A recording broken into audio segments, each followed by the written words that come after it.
the Royal Commission into Violence, Abuse, Neglect and Exploitation of People with Disability is now in session.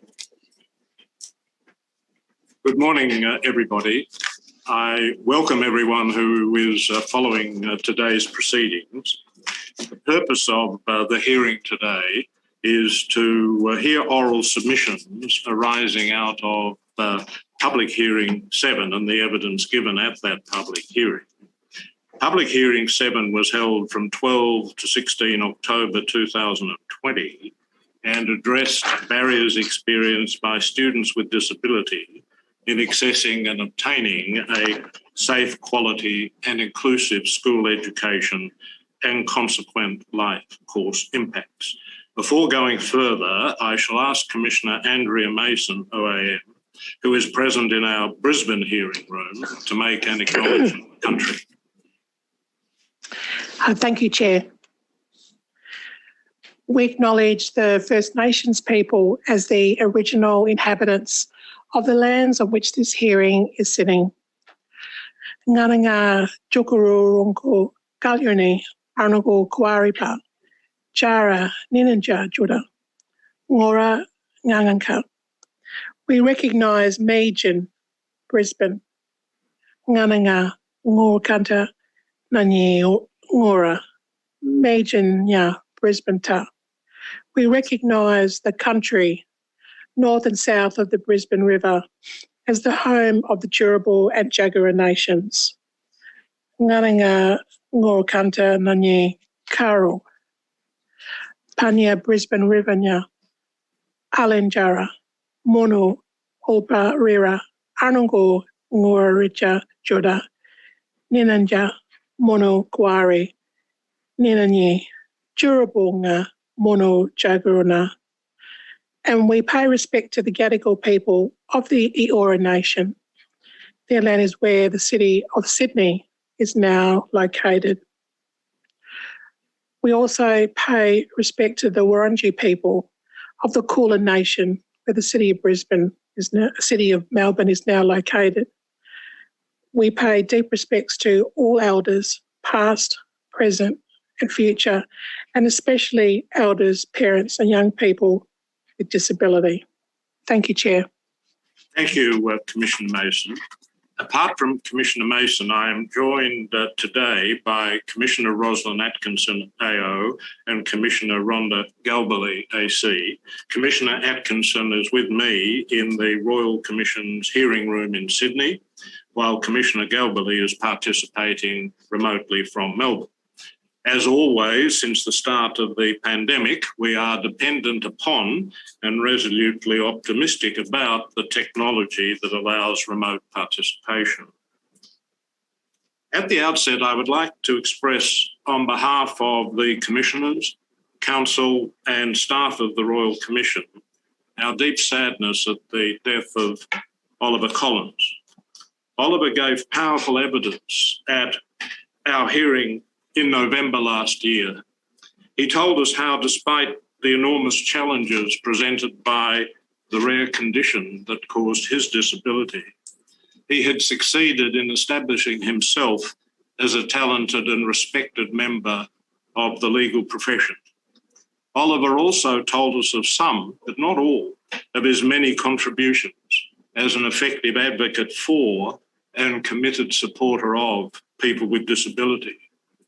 We extend our sincere sympathy to Oliver's parents, Mr. and Mrs. Collins, to his family and friends, to his work colleagues, and to the disability community, all of whom held Oliver in such high regard. The focus of Public Hearing 7 was on the barriers preventing young people with disability receiving a safe, high quality and inclusive education in what are generally referred to as mainstream schools. The evidence at the hearing mainly addressed the position in New South Wales and Queensland, but the policy issues examined at the hearing are relevant to all Australian states and territories. At the conclusion of the hearing in October, directions were made for Council assisting to prepare and serve on the parties given leave to appear written submissions on the key themes and issues that emerged in the evidence. The parties were then given a timetable in which to respond with their submissions in reply. Counsel assisting have prepared detailed written submissions. Written submissions in reply have been filed on behalf of the states of New South Wales and Queensland, both of whom were represented at the hearing. In addition, the Australian government made written comments on certain aspects of the evidence given at the hearing. The submissions will be released publicly shortly. The purpose of today's hearing is to provide an opportunity for counsel assisting the Royal Commission to make oral submissions in elaboration of the written submissions that have been filed and, if necessary or appropriate, responding to the written submissions filed on behalf of New South Wales and Queensland. Counsel representing New South Wales and Queensland will also have an opportunity to present oral submissions. In each case, it will be open to commissioners to ask questions of counsel. We will now take appearances on behalf of the parties appearing today. I'll ask senior counsel or representatives when announcing their appearance to identify their location, please. We'll start with Dr. Mellifont. Good morning, Commissioners. I appear today with Ms Bennett, Mr Fraser and Mr Power of Counsel. Thank you very much. Can we take the appearances next on behalf of Queensland? Yes. Good morning, Commissioners. My name is Macmillan, initials KA, Queen's Counsel. I appear with Ms Clohessy and instructed by Crown Law. Thank you, Ms Macmillan. I'll take the appearance of New South Wales now. My name is Gail Finesse and I appear with Trent Glover, instructed by the Crown Solicitor's Office for the State of New South Wales. Thank you, Ms Finesse. Are there any other appearances to be announced? May it please the Commission, my name is James Arnott. I appear for the Commonwealth of Australia, instructed by Gilbert and Tobin, and I'm appearing from Sydney. Thank you, Mr Arnott. Yes, there are no other appearances, I take it? No, Chair. Dr Mellifont. Thank you. Can we also observe that Victoria provided some written comments in respect of the counsel assisting submissions as well. Before we commence, we as counsel assisting also pay our respects to the custodians of all the lands on that we gather today and the lands generally across this country. We pay our respects to First Nations elders past, present and emerging, as well as to all First Nations people involved in and following this hearing. As the Chair has observed, this is the 6th day of Public Hearing 7, which explored the barriers experienced by students with disability in mainstream schools in accessing and obtaining a safe and quality inclusive education. An inclusive education provides all students of a similar age with an equitable and participatory learning experience and environment. It allows all students to access and fully participate in learning alongside their similar aged peers, supported by adjustments and teaching strategies tailored to meet their individual needs. Inclusion, for it to work, needs to be embedded in all aspects of school life, supported by culture, policies and everyday practices. Over 5 days in October, this Commission heard from 7 young people with disability who told the Royal Commission about their school experiences and the impact of those experiences on them. The Commission also heard evidence from parents of students with disability, disability advocates, health professionals, academic experts in education, and representatives from the Queensland and New South Wales Departments of Education. That evidence made it clear that an inclusive education for all students is a broadly held aspiration. However, the evidence before this Commission demonstrated that there are a range of barriers preventing that goal from being achieved. Those barriers can be complex, they are often systemic, but all seem capable of being addressed, at least substantially so. The complexity involved in addressing them is not an insuperable obstacle. Our role as counsel assisting is to consider all of the evidence from the hearing and present our analysis of that evidence to the commissioners. That was done in written submissions and will be supplemented today.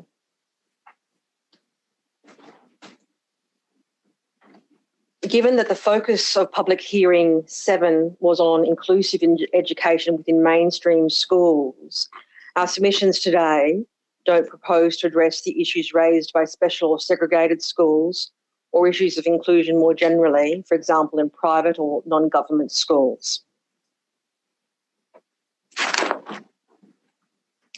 Council assisting submissions are just that, they are submissions. They don't represent concluded or final findings that will be made by the Royal Commission.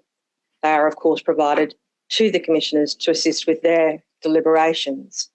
Today, we draw out some of the key aspects of our written submissions, including taking the commissioners to some of the findings that we as council assisting submit can and should be made, some recommendations that we submit can and should be made, and some areas which we consider should be further investigated by this Royal Commission.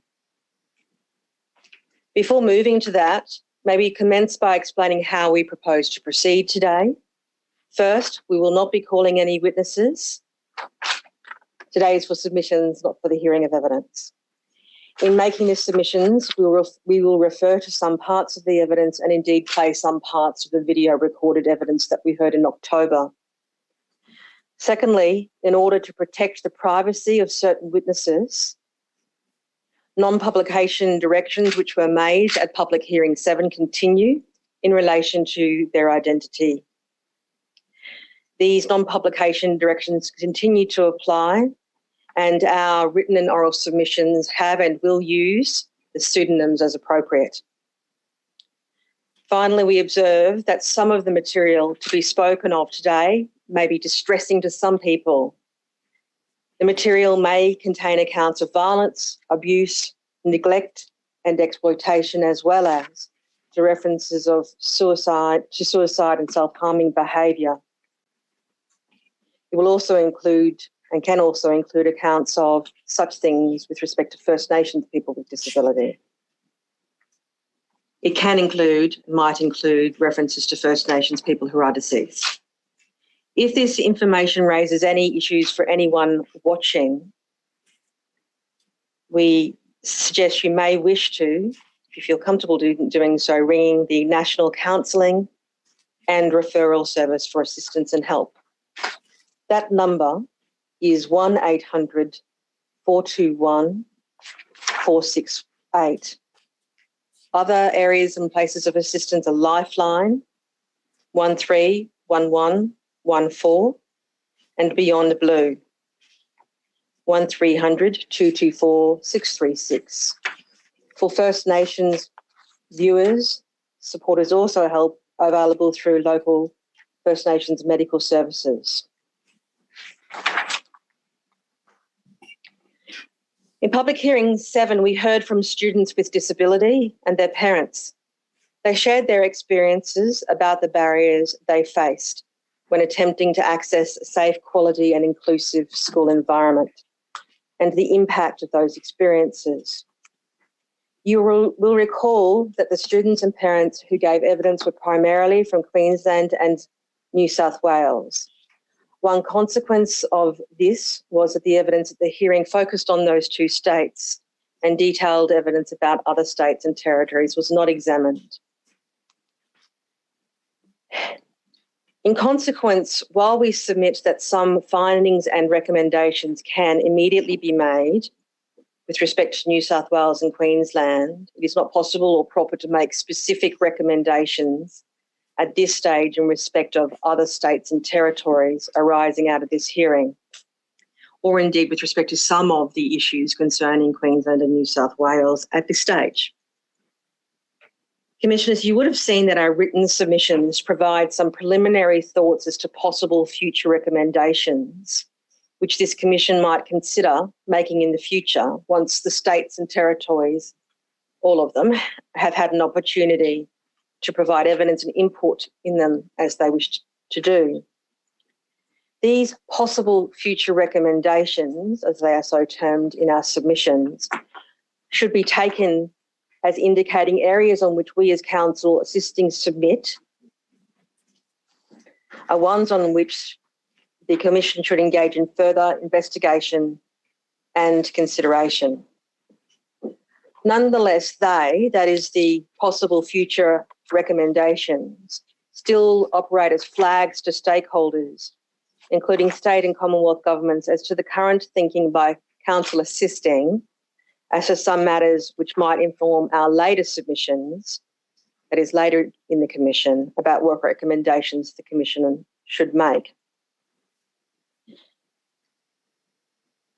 Council assisting also wish to acknowledge the witnesses who provided the Commission with their suggestions for change in the course of giving evidence as part of Public Hearing 7. Although we don't have time to canvass those suggestions in detail today, they do form part of the material that the Royal Commission will take into account. Finally, before moving on, the information which the Royal Commission has received both in hearings and through other mechanisms, including private submissions, indicates that there are significant concerns that governance structures within education systems lack the rigour and resourcing frameworks needed to make truly inclusive education a reality rather than merely an aspiration. Much more work is required, and the Royal Commission will continue to examine education and learning for people with disability, including the experience of school students with disability in different educational settings and sectors across different states and territories. And may we specifically observe and acknowledge that we have only just started our journey with respect to First Nations students with disability and students from culturally and linguistically diverse backgrounds. As I've said, there is more work to be done. Commissioners, the approach we took in our written submissions was to identify 12 key barriers that students with disability face when trying to obtain a safe and quality inclusive education. We intend to speak to some of those issues today, and as part of that, to provide a real-life case example of some of these barriers. We will shortly come to the case study of SAM. Ms. Bennett will provide this overview, and she will then proceed to make submissions on some specific aspects of council assisting submissions. Mr. Fraser, Mr. Power and myself will also address other parts of the written submissions.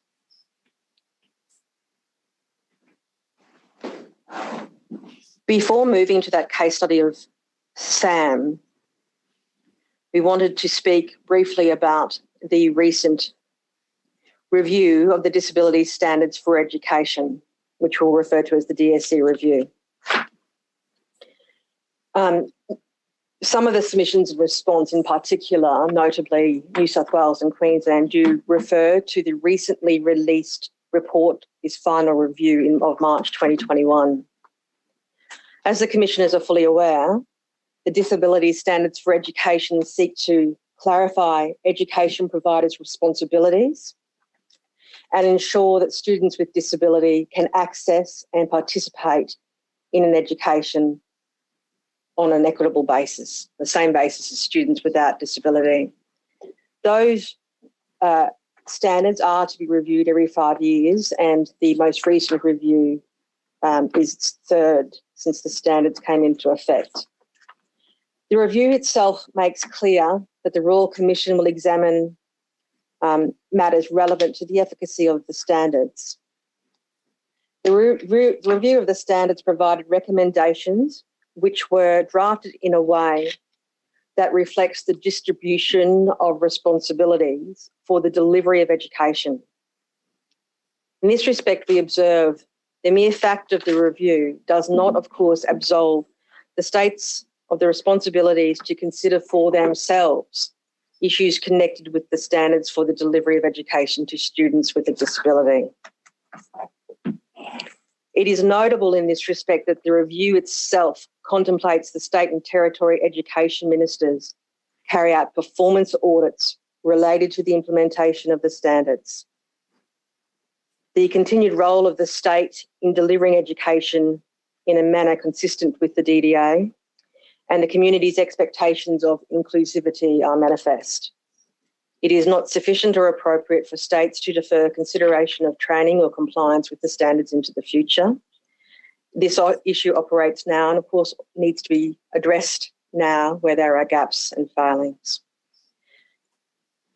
Need hardly be said that states and territories can be change leaders. They can be proactive. They can act on the model of continuous improvement. They can do that now. But we observe that in the written submissions by Queensland to some of council assisting submissions, the Queensland state that there will be a procedural review occurring within the department commencing in 2023, and that some of the recommendations we have suggested, some of the measures we have suggested can happen then. At least that is the way we read the submissions. The commissioners are likely to want to hear, we submit, as to why these things need to wait until 2023, or in fact, we noticed the commencement of the internal review is in 2023. We don't know how long that will take. And I hand now, please, to Ms. Bennett, who will start by speaking about Sam's case study before moving to some other topics. Yes, Ms. Bennett. Thank you, Chair. This Royal Commission heard the story of Sam in some detail. Evidence was heard from his mother, who we called Amy. Evidence was also received about Sam's experience from Mr. Potter, who at the time of Sam's schooling career starting had been the Executive Director of Public Schools in New South Wales. As this commission heard, Sam is a bright and creative young man with autism spectrum disorder, spina bifida occulta, a sensory processing disorder, and generalised anxiety disorder, among other things. Amy told us about how these diagnoses made it hard for Sam to control his emotions, and about how he sometimes tended to abscond or to become overwhelmed when he was otherwise in pain or stressed. When it came time for Sam to start primary school, his parents provided information about Sam's needs and what kind of interventions had been made to help him during his successful time in preschool. A multidisciplinary team, including a speech pathologist, occupational therapist, attended the school at the time before Sam started to help acclimatise him and his teachers. And Sam's parents felt optimistic that his time in primary school would be productive. However, Sam's case study came before this commission as illustrative of issues relating to, among other things, exclusionary discipline. Exclusionary discipline occurs where a student is removed from the classroom or school for what is seen as negative behaviour. It can include the use of suspension or expulsion as it concerns students with disabilities. Excluding a child in this way, Commissioners, appears to proceed on the unstated assumption that children's conduct can be controlled by the application of negative consequences like suspension, or that excluding students will ultimately lead to their inclusion. The experience of Sam illustrates significant reasons to question these unstated assumptions. Sam's experience illustrates some of the difficulties with exclusionary discipline, and a more complete outline of his experience is included in the written submissions, and I note at the outset that the State of New South Wales largely agrees with the factual account provided by counsel assisting. In summary, Sam started school at the age of 5. In less than a month, he received his first notice of potential suspension, citing aggressive behaviour in breach of the school's discipline code. And we submit that this set the landscape for the way in which suspension would be deployed and how his behaviour was being understood as a deliberate choice rather than a manifestation of his disabilities. That first notice of potential exclusion said that if Sam's behaviour continued, he could be suspended in accordance with the New South Wales suspension and expulsion procedure, which I'll call the suspension procedure. That suspension procedure has been substantially in place since 2011 and required, among other things, that reasonable adjustments be provided to support students with a disability to access and participate in education on the same basis as other students. It's not clear whether all of the adjustments necessary were made for Sam. In the letter notifying Amy of the potential for Sam to be suspended in the future, it was noted that, quote, "The matters have been discussed at length with Sam and he knows what is expected of him." The extent to which a 5-year-old child with Sam's disabilities was able to understand the school's expectations or comply with them is questionable, particularly in light of the evidence of Dr. Sturgeon, who treated Sam for a number of years. He has substantial experience in working with children with disabilities. He reviewed the notices of suspension, noticing the concepts of deliberateness he considered implicit in them. Dr. Sturgeon said, and I quote, "To the extent this suggests that Sam acted deliberately to disregard rules, that does not accurately reflect Sam's cognitive processes." Mr. Potter, appearing for New South Wales as a witness, accepted that this was an entirely inappropriate letter to have sent to the parent of a 5-year-old child who has been at school for 3 weeks and clearly had complex issues to deal with. The commissioners will see there the exchange with the chair that elicited that concession. 2 days into term 2, Sam was suspended for 2 days. He was 5.5 years old at the time. The suspension notice cited aggressive behaviour as the reason for the suspension. In June, he was suspended again for a further 2 days, again aggressive behaviour. The Royal Commission interrogated the question of whether aggressive behaviour was really a useful descriptor of Sam's behaviour in the circumstances of his various diagnoses. Mr. Potter, when giving evidence about the suspension policy, gave his opinion that it didn't matter whether the conduct was voluntary or intentional or not. It was sufficient that it caused serious physical harm and that an obligation to suspend followed. Now, Sam's parents appealed that June suspension to the school principal, but nothing was done that we are aware of as a result of that appeal. Sam was suspended for a third time in August of 2016, and this time his parents sent a letter to the New South Wales Department of Education disputing that suspension. The appeal was rejected. In mid-August, less than 2 weeks after Sam's previous suspension, he was suspended again, this time for 20 days. Again, the suspension referred to aggressive behaviour. That suspension, commissioners, affected the whole family. Both parents had to adjust their work life at short notice to accommodate the homeschooling of their son. The length of the suspension meant that Sam did not return to school for term 3. I'd like to now play a clip from Sam's mother, Amy, explaining the effect that that suspension had on them, if the operator could provide video V13. What did it mean for you and your family to have 20 days of schooling that you are now responsible for? Well, it's just 20 days that our lives were suddenly thrown into turmoil because we weren't prepared for having our son at home for 20 days. He was meant to be schooling, and so we had to quickly try to organise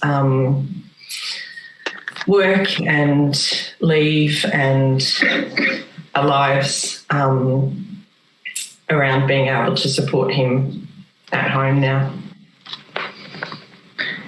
And did you talk to the school about those impacts on you and your family? I did. I spoke to the principal because it meant that we wouldn't have leave to either visit my husband's family who are away or my extended family who are away. And at Christmas, which we intended to do because we need to use that leave. In terms for me, because I had my work situation, it would mean loss of income as well, and loss of clients potentially as well. But I didn't discuss that directly with the school. That was a consequence of it, though. Yes. Please continue if you. Yeah, just I tried to discuss that with them, that we weren't aware, we weren't prepared, and was a bit overwhelmed, really. And what was the response to your raising those concerns? Oh, he was suspended, and that was it. That was our problem. There was no response. That suspension, Commissioners, was also appealed, and a further review sought of the earlier dismissal of the appeal. Sam didn't return to school for term 3. Term 4 started a few days before Sam turned 6. 2 weeks later, another notice of intention to suspend was received, again referring to Sam's, quote, aggressive behaviour. While Sam and his family continued to grapple with the potential for future suspensions, on 16 November 2016, they received a notice that their appeal against the August suspension had been dismissed, and a review of the decision to uphold the 5 August suspension had also been dismissed, those decisions relevantly being made by Mr Potter. In doing so, Mr Potter said the school had put in place extensive supports for Sam and asked Sam's mother to raise any concerns about the implementation of adjustments with the school principal in the first instance. However, it was clear in the Royal Commission's discussions with Mr Potter that in making that decision, he was not aware of the number of suspensions that Sam had had before and did not ask Amy to tell her side of the story about the adjustments that the school asserted that Sam had received. Mr Potter accepted that he could have taken this step and that he should have done so, Commissioners. It was Mr Potter's evidence in substance that the suspension policy applied irrespective of the intention of the child or the voluntariness of the action. On his understanding, if the serious physical harm was caused, the child had to be suspended. This approach, Commissioners, had the potential to disproportionately impact on students with a disability, as Mr Potter acknowledged, and the State of New South Wales has since accepted. The written submissions of the State of New South Wales in response to the submissions of counsel assisting emphasised the school was obliged to have regard to the safety of other students, Sam and staff, and that these were obligations the school was required to have regard to. The relevance of those considerations may be accepted, and they could be expected to lead to interventions designed to reduce the instances of challenging behaviours, with a view to providing him with an education rather than excluding him from that education. However, even in its written submissions for today's hearing, the State of New South Wales continues to refer to Sam's conduct as aggressive, carrying connotations of deliberateness and volition. And again, the extent to which these are appropriate descriptors has not, even now, in our respectful submission, been directly grappled with by the State of New South Wales. These are very important issues to engage with, particularly in light of the comments of Dr. Sturgeon that Sam is a child who's highly intelligent but with slow processing capabilities. This means he can take some time to process information. These issues can be exacerbated by sensory processing differences that arise from Sam's ASD, leading to him becoming overwhelmed and anxious. His overwhelmed and anxious state can often lead to Sam externalising behaviours, sometimes manifesting as violence or failing to act in accordance with direction. Matters like this need to be taken into account in assessing Sam's behaviour. I quote there, Commissioners, from Dr. Sturgeon's evidence. Now, New South Wales informs the Royal Commission that in March 2021, following Public Hearing 7, the Department released its Inclusive Education Statement for students with a disability. Moreover, it released its new Student Behaviour Strategy in March 2021. Under this strategy, we are told that the department will implement new policy and procedures for behaviour support and management to guide school leaders and specialist staff. These will come into effect later in this year, and when it is made available in full, we expect to consider it further in light of the issues that have been ventilated in this hearing. It is to be hoped in our submission, Commissioners, that the strict liability approach to imposing exclusionary discipline upon students with disabilities is not continued, and that the needs of all students, including those with a disability, can be considered as central and paramount. Returning to Sam's experience, Commissioners, despite the difficulties in his first year, Sam's family had hopes for his second year. Those hopes ended on the 6th of February, which was the 7th day of the school year for Sam. On that day, Sam was suspended for 2 days. He was suspended again on 28 March for a further 2 days. The reasons were his, quote, deliberate kicking and his ongoing refusal to follow instructions. Term 2 brought a further suspension of 20 days, this time for physical violence and, quote, persistent misbehaviour, close quote. This was Sam's 7th suspension. All appeals had been refused and he was still about 6.5 years old with multiple diagnosed disabilities. As discussed above, Mr Potter frankly admitted that he considered Sam's early suspension appeals without knowing about the number of suspensions and without checking with Amy about the degree of supports that were in place for him. Sam's case demonstrates that the complaints process for families in these situations can be long and difficult. I'd like Commissioners to now play Amy's account of her experience of that process, if the operator could play video V38. Oh, that's exactly it. You're reaching out for help and begging someone to help and look at it and support, and you get referred back to the situation that you're in already. So we'd already been through those processes. We'd already had those discussions. We'd hit a brick wall. We were looking for independent guidance and support. So by this stage, Commissioners, Sam's family had lost faith that their child could receive an education at the primary school, and they made the decision to rearrange their work and home lives to homeschool Sam. And I'd like to play Amy's own words about that decision in video V21.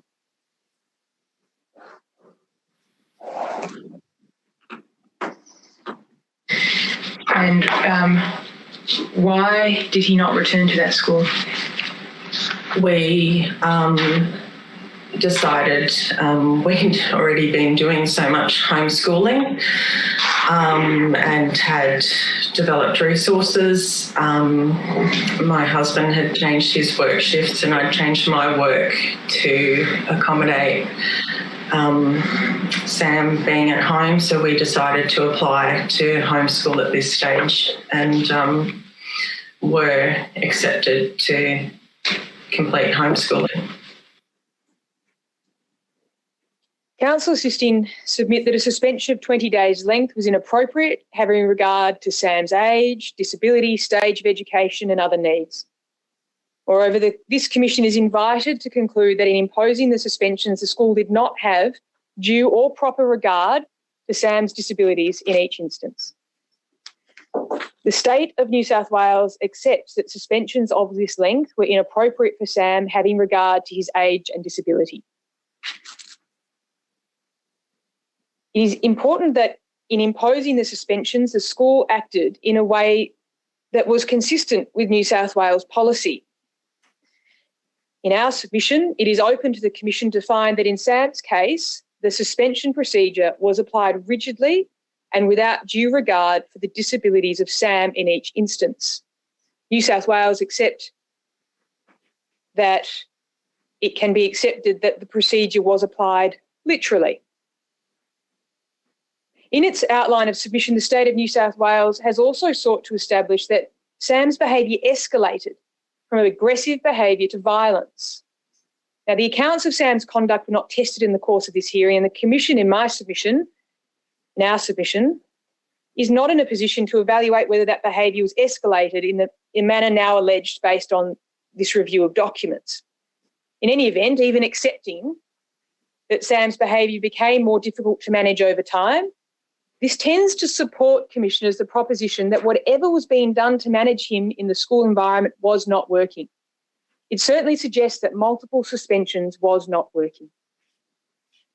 In focusing so completely upon Sam's conduct and minimising, in our submission, the actions of its own staff in its submissions, the Royal Commission can conclude that the insight demonstrated by Mr Potter in the course of the hearing has not been taken on board by the New South Wales Department in its written submissions. It is a concerning emphasis in our submission which only demonstrates to focus on challenges and not solutions. It is an approach which does not, in our submission, assist in furthering the objectives of this Royal Commission as set out in its terms of reference. We also submit that the Royal Commission should find there were numerous significant defects in the process followed by the Department in its 16 November appeal decision, and the State of New South Wales accepts there were defects in that decision because the decision maker was not aware of the number of suspensions, did not make available to Amy the opportunity to respond to the version of events put forward, and did not consider whether necessary adjustments had been put in place prior to each suspension. Overall, it appears to us that the State of New South Wales accepts that Sam was subjected to inappropriate suspensions, that his appeals were procedurally defective, and the process for identifying adjustments was unclear, and that restraint was listed as an inappropriate reasonable adjustment. The State of New South Wales nonetheless submits that this Royal Commission should not find that Sam's educational needs were the subject of educational neglect.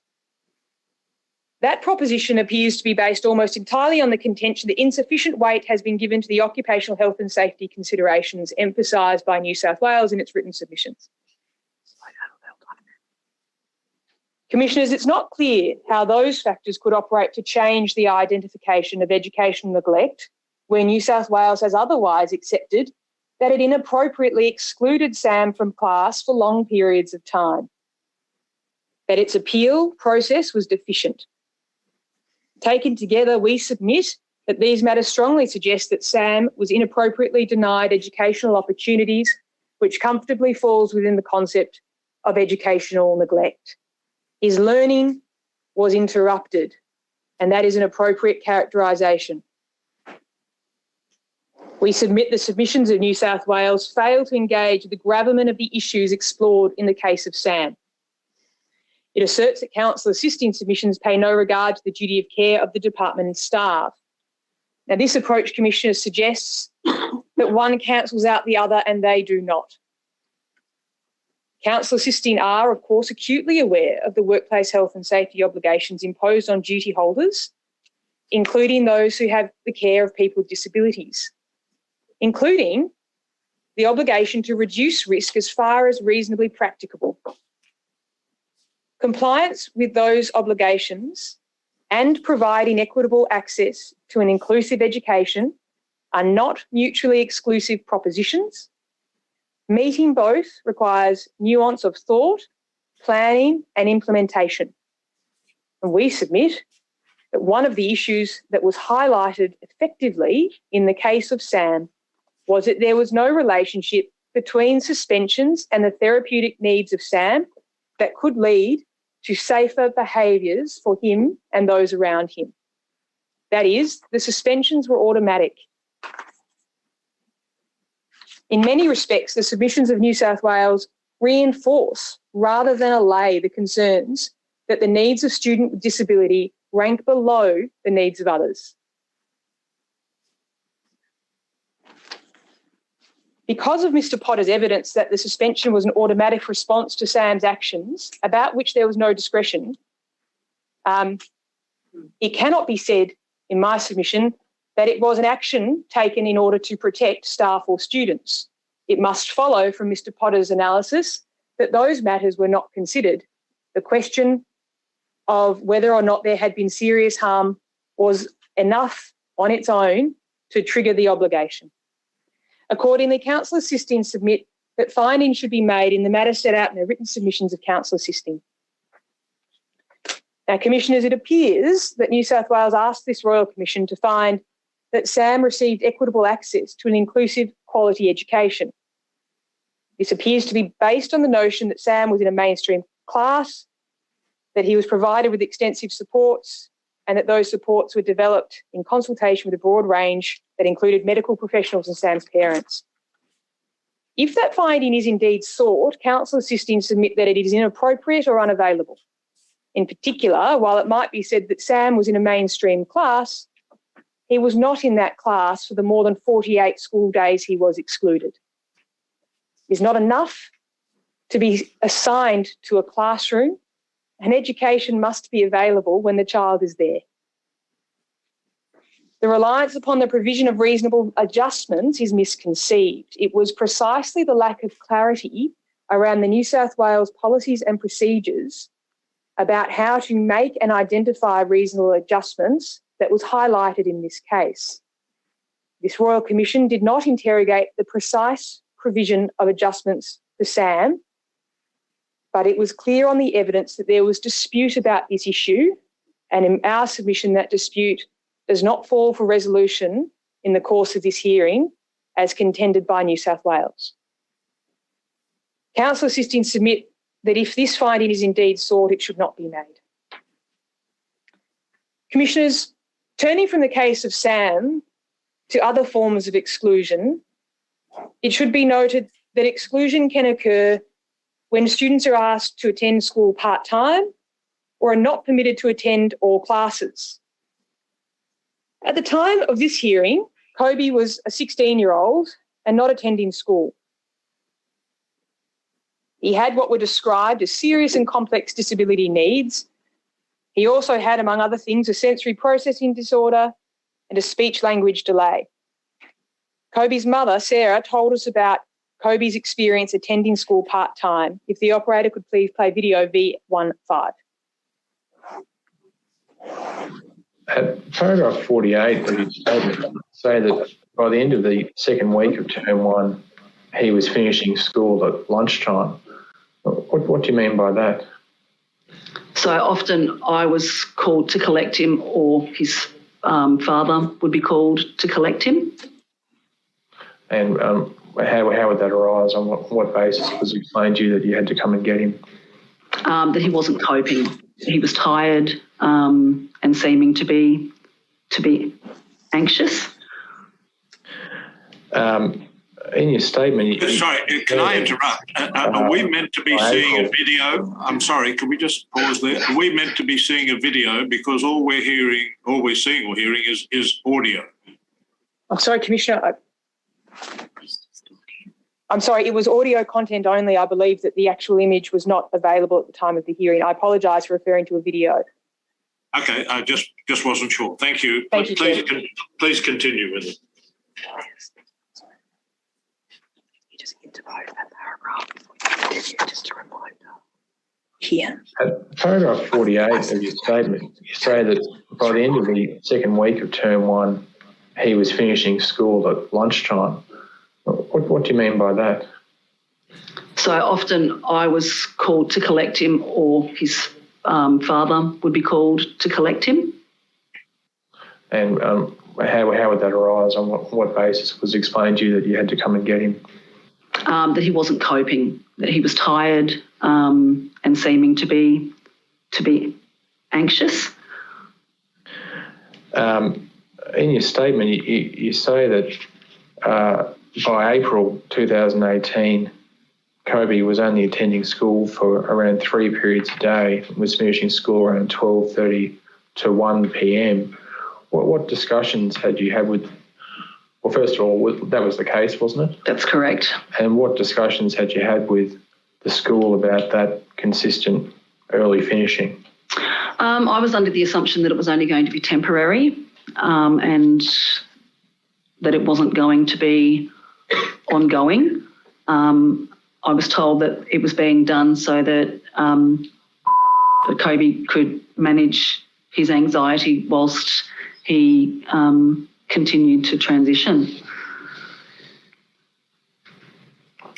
at that early time, say around April, was there any set plan or goal of when he would return to full-time or normal hours, if we call that, normal school hours?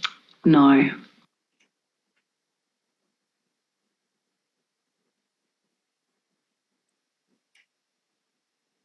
This hearing proceeded on the specific premise that particular findings would not be sought in respect of the cases of Jack, Quaden, Kobe, Maria and Leaf. Rather, their accounts and those given by family members were received by the Royal Commission as their personal lived experience. So consistent with that premise, Commissioners, Counsel Assisting does not submit for specific factual findings with respect to these cases. Dr. Sturgeon told the Royal Commission that children and young people with autism spectrum disorder and developmental delays respond positively to consistency, and as such, being excluded from school will not always affect their behaviour in a positive way. There is no regulatory national framework that govern the use of exclusionary discipline at school, although there are some regulations in some states. There is scope for significant variation across the jurisdictions. For example, Mr. Lassig agreed that there was limited monitoring requirements around how expulsion decisions are made in Queensland state schools. It accepted that there would be inconsistencies around how individual circumstances are taken into account. So Lassig agreed that that was a concern at a systemic level.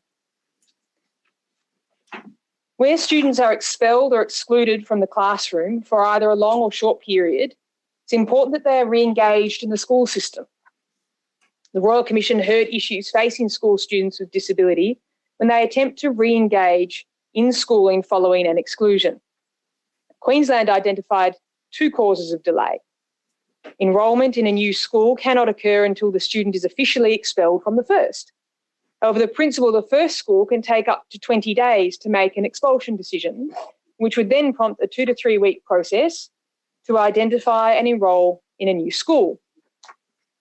Delay can also arise when schools are reluctant to facilitate an enrolment of a student that has been expelled. Ms. Howlett said that some principals simply don't return phone calls or email phone messages promptly, with the result that a child's return to school can be delayed. Ms. Howlett told the Royal Commission that senior guidance officers in Queensland are required to follow up with families 3 and 6 months after a formal exclusion. But there's no formal requirement to check in with a family after this time. Submissions received on behalf of Queensland don't appear to engage with the appropriateness or otherwise of these practices. The Royal Commission heard a number of stories about students who lost contact with the school system. For example, the Royal Commission heard from Jack. Jack lives with Tourette syndrome, attention deficit hyperactive disorder, obsessive compulsive disorder, and a number of anxiety disorders and depression. Although Jack was not excluded from school, he was withdrawn from one high school and enrolled in a flexi school by his family, who then felt this was the wrong environment for Jack. After withdrawing from the flexi school, his parents' experience was that they didn't receive further contact from the department about his re-engagement with the school system. I'd like to play a short excerpt, a video from Jack's family, if the operator could play V20, please. We did have a look at teaching him remotely, but I figured the kid, they told me it would be about $1,800 and I'd have to leave work, so it wasn't financially viable for us to do that. And I figured if the teachers couldn't teach Jack or get Jack to do schoolwork, there was no way that I was going to be able to. And any sort of mention to Jack about learning, he just shuts down. Even now, even at the age of 9. And so how old was Jack when he finished formal education? 14.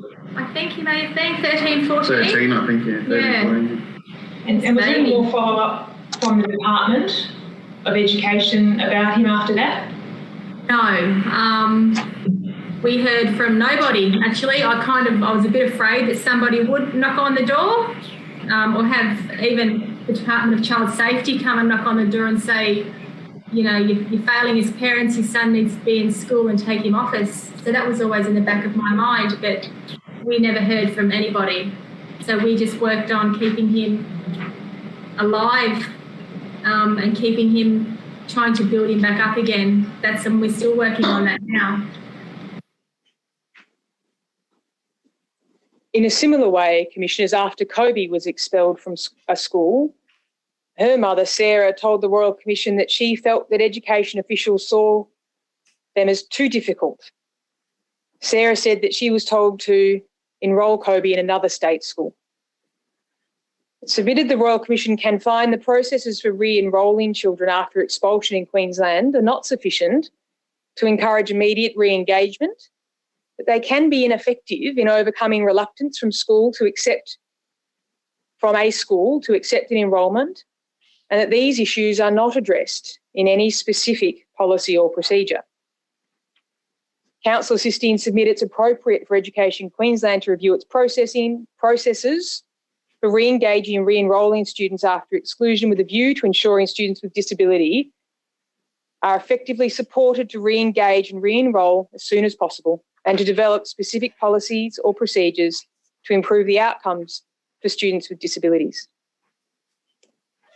Turning finally, in respect of the matters that I will address Your Honour, the Commissioners on, I want to touch briefly on restrictive practices. Briefly, because, Commissioners, the Royal Commission did not examine the use of restrictive practice in detail in this hearing, but it is important to note that some of the evidence raised the use of those practices in relation to students with disability. For example, restraint was listed as an adjustment for Sam when he was 5 years old. It was conceded by Mr Potter that that was unreasonable, particularly in the absence of the parents' full knowledge and support of that listing. The State of New South Wales accepted in the circumstance of the hearing that restraint of Sam was not a reasonable adjustment. The New South Wales submissions go on to discuss whether restraint can ever be a reasonable adjustment, and this is a matter which has not yet been squarely addressed by this Royal Commission and will be the subject of further work. However, at this stage, it's interesting to note that New South Wales submit it does not accept that restraint can never be a reasonable adjustment. Confronted with aggressive, antisocial and violent behaviour, it cannot be the case that restraint such as exclusion could never be a reasonable adjustment. Now, these submissions don't then go on to suggest when exclusion or restraint could be a reasonable adjustment, again highlighting the somewhat negative and unhelpful approach we found in these submissions. We expect Commissioners to assist you in exploring cases where restraint or seclusion is squarely at issue, and we anticipate that there will be real questions about whether such actions are properly considered to be an adjustment provided to enable a student with a disability to access their education or something else. We have little data about the use of restraint in school because that information is either not kept or not released. The lack of data has been addressed in Queensland, which has informed the Commission of its plans to permit the capture of that data in its systems. The Royal Commission received information about policies in place in Queensland, and it's open to this Royal Commission to recommend that Education Queensland review its restrictive practices procedure to consider whether and to what extent mandatory reporting obligations should be expanded beyond that for which it presently provides. Queensland has submitted that this will occur as part of its procedural review in its restrictive practice procedure commencing in 2023. No compelling reason is identified as to why that review should not occur for such an extended period. Say again that the use of restrictive practices in a school environment will be the subject of further work and consideration by this Royal Commission in the future, and we expect to be able to assist the Commissioners further when that occurs. I'll now hand over to Mr Fraser. Thank you very much. Yes, Mr Fraser. Commissioners, I'll be addressing the following three areas. First, the provision of adjustments for students with disability. Secondly, teacher resourcing and training.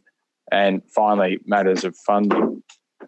Turning first to the provision of adjustments, we start with unpacking the concept of an adjustment, which is a term that can have different meanings in different contexts. For our purposes, and as defined in Annexure A of the written submissions of counsel assisting, the term adjustment means any action or measure taken or sought which is intended to enable a student with disability to be provided with a quality education. These can include variations to instruction, assessment, task, resources or environments that remove barriers to enable students with disability to access, participate and make progress in their learning. That is to say, adjustments can be made to the way in which educational content is provided in order to respond to the needs of a student with disability so they can fulfil their potential and thereby minimise the potential for neglect of such students. That's to be contrasted with the concept of a reasonable adjustment, which has a specific legal meaning under the, for example, Disability Discrimination Act and under the Disability Standards for Education. During Public Hearing 7, the Royal Commission heard evidence regarding difficulties in consistently identifying, planning and providing reasonable adjustments for students with disability, and that where disputes arose about the appropriate provision of adjustments, an absence or difficulty in efficient or independent means by which those disputes could be resolved. By way of example, as referred to this morning by Ms Bennett, we heard evidence from Sarah, Kobe's mother. Sarah gave evidence that it took until term 2 for Kobe to be assessed by an occupational therapist at the second school he attended, and after that occurred, she considered that adjustments recommended following that assessment were not implemented consistently or in some instances at all. As to the identification of an adjustment, we heard from Dr. Kate de Bruin, a senior lecturer in inclusion and disability within the Faculty of Education at Monash University, and Associate Professor Shira Lee Pode, an Associate Professor in the School of Early Childhood and Inclusive Education at the Queensland University of Technology. We heard evidence to the effect that the process by which adjustments are provided is often ad hoc, and in some instances, the evidence suggested some schools provided inappropriate, ineffective, or otherwise unsuitable adjustments.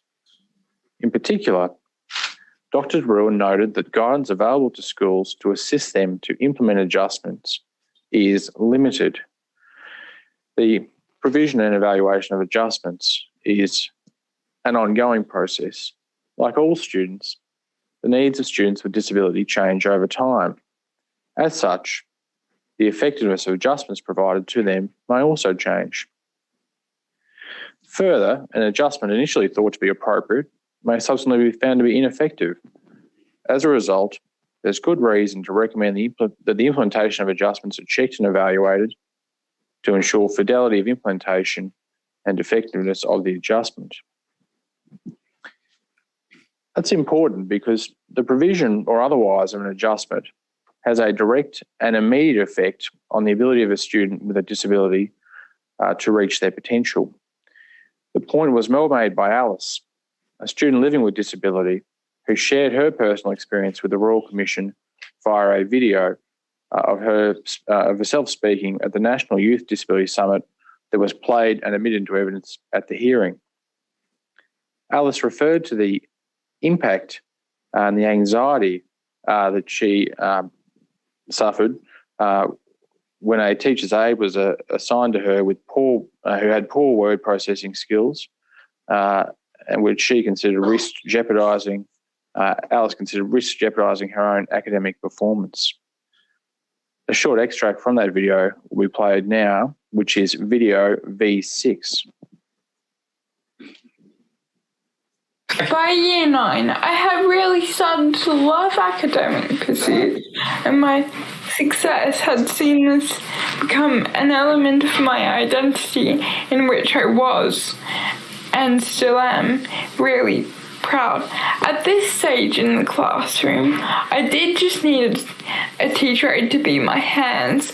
What I got was a well-intentioned person whose lack of technical expertise, particularly with word processing, was the cause of significant distress, not just for me, but for her. I know why I was assigned this aid. And again, the intention was not malicious.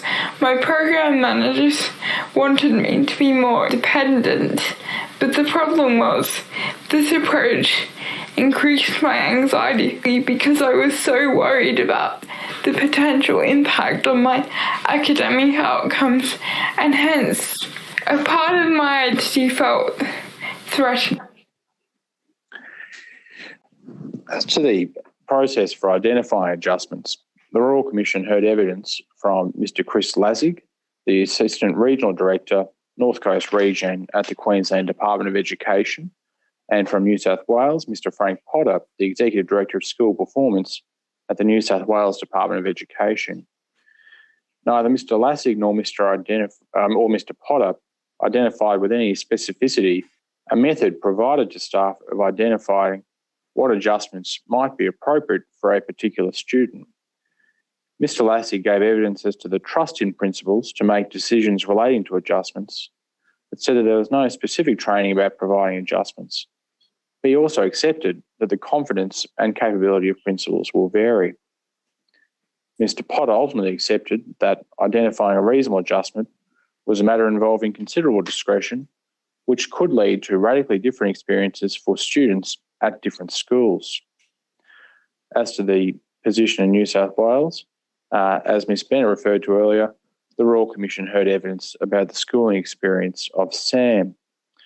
In particular, in Sam's case, restrictive practices and exclusions were described in a letter from the New South Wales Department as reasonable adjustments, which Mr Potter acknowledged in his evidence was not an appropriate description. What I've spoken of is illustrative of educators and school leaders lacking understanding of what constitutes adjustments, and related to that, a lack of clarity in policies and procedures about identifying and implementing appropriate adjustments for students with disability. As identified in the written submissions of Council, the submissions of Council assisting, it's submitted that the Royal Commission should find that the New South Wales system for identifying and implementing reasonable adjustments lacks clarity and is prone to inconsistent and widely varying application. The State of New South Wales accepts that the system in place during Sam's enrolment at the school lacked clarity and was prone to inconsistent and varying application. More generally, there is significant discretion and autonomy conferred upon principals with respect to the education of students with disability at their schools, including about the implementation of adjustments, the allocation of funds and other resources, a topic which I'll return to. Relevant to matters of principal autonomy and procedures for identifying and implementing adjustments is the importance of consultation with students with disabilities and their families. As is referred to in the Commission's terms of reference, the experience of people with disability are multi-layered and influenced by experiences associated with a variety of matters, such as age, sex, gender, gender identity, sexual orientation, intersex status, ethnic origin or race, including the particular situation of First Nations peoples and culturally and linguistically diverse people with disability. We heard evidence from Ms Yarrika Bales about the adjustments her son, Quaden, required to safely attend school, including a support worker to assist Quaden with toileting and to supervise him in the playground, explaining that if he falls, it could be life-threatening. Ms Bales' evidence was that Quaden feels most comfortable and culturally safe with a male First Nations support worker. In that instance, the Queensland Department of Education ultimately worked with Ms Bales to provide that support to Quaden, amongst other supports. I'll play a short extract from the evidence of Ms Bales, which will be followed by a short video extract from Quaden himself. And I'll ask the video V7 and then video V8 be played. And so in the past, and thank you for observing that things have moved on, we'll come back to that, but in the past, not having an Indigenous male support worker, what did that mean for Quaden in terms of his toileting habit? get teased for that and not want to go to school because, he'd soiled his pants in class because he tried to hold it. And then we hear other stories of children with dwarfism as well that would hold it until they get home, and that can cause internal problems with your organs, your bladder, because you're holding, your stools and urine as well. So it was causing a lot of problems, and he just didn't feel comfortable. It wasn't a choice, you just get assigned, but we were just happy that he had a support worker, so we didn't feel we had any right to question or request a change in support worker, but it wasn't someone that he was comfortable with by any means. We've just returned from Northern Territory where he's done ceremony and went through men's business, and to understand that, there is sacred men's business and women's business, and to have a non-Indigenous female, I can understand why he didn't want her taking him to the toilet. She can't go into the boy student's toilet to the male urinal. So there wasn't much that she could do when it came to assisting with toileting. Tell me how you would like school to change, some changes you'd like to see happen at school. Like anything? Anything. Probably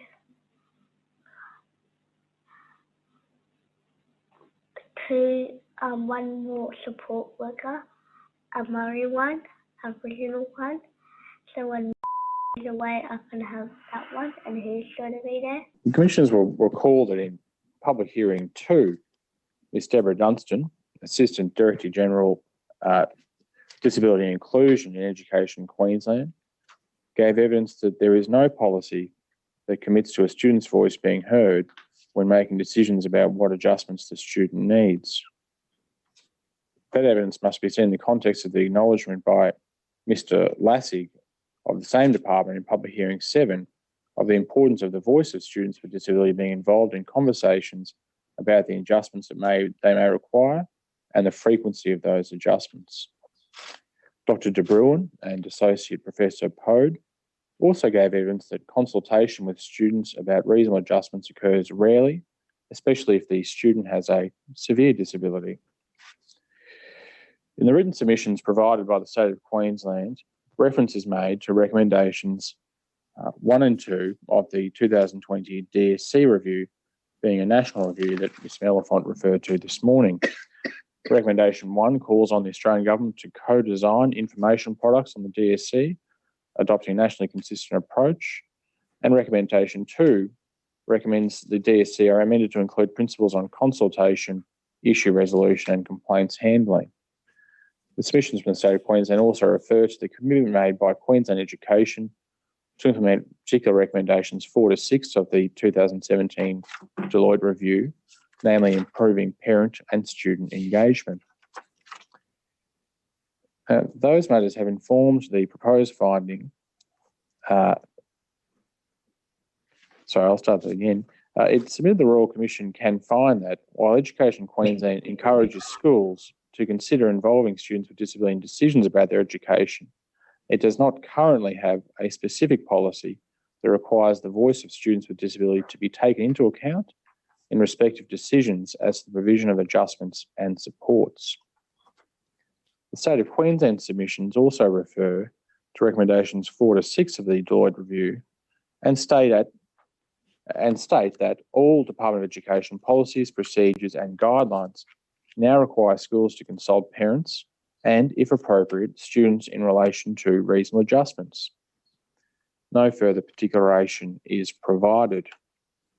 As to that submission, firstly, recommendations 4 to 6 of the Deloitte review are directed towards strengthening parental advocacy and improving complaint resolution, which, while relevant, are not specifically directed towards consultation around the implementation of adjustments. Secondly, plainly, not every education policy, procedure and guideline addresses students with disability. Of those relating to the provision of adjustments for student with disability, the most immediately relevant appear to be the fact sheet, legal requirements, student with disability fact sheet, which was Exhibit 2-01.25, and it states To make a reasonable adjustment under the DSC, schools must consult the student, bracket if possible, close bracket, and their parents or carers. The fact sheet, Parent and Community Engagement, a part of Exhibit 2-01.19, is in the terms stated in the submissions from the state of Queensland, being, if appropriate, to consult with students. As to that documentation, there is no particularity provided as to matters such as when and how consultation with student with disability should occur, when it will be considered to be appropriate or possible, or not possible or otherwise. Given the discretion implicit in the phrase, if appropriate, and also noting the obligation under the DSC on education providers is to consult with the student or an associate of the student, it's submitted that a specific policy ought to be developed rather than continued reliance on general statements addressing the issue.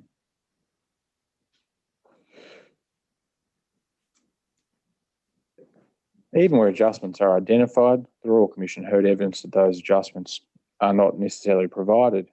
For example, from Miss Maria Shankar, who was a 17-year-old undertaking grade 12 in Queensland at the time of the hearing. She gave evidence about autism being a fundamental part of her identity and of her experience of adjustments not being provided in some subjects. She told the Royal Commission that because she was the only student in her year group with disability who was taking classes, particular classes that could lead to a university admission, she had no learning aids or supports in any of my classes because the class quota of disabled students has not been met. She further gave evidence about the process difficulties and delays she underwent to obtain adjustments to undertake her external grade 12 ATAR assessments. Sharon, Jack's mother, gave evidence that Jack frequently went without adjustments. She stated there was still no aid available. There was still no modification to the teaching in the class for Jack that I could see. These experiences were echoed by advocates that gave evidence, recalling that the Commission heard from representatives from QAI, Family Advocacy, and Children and Young People Australia.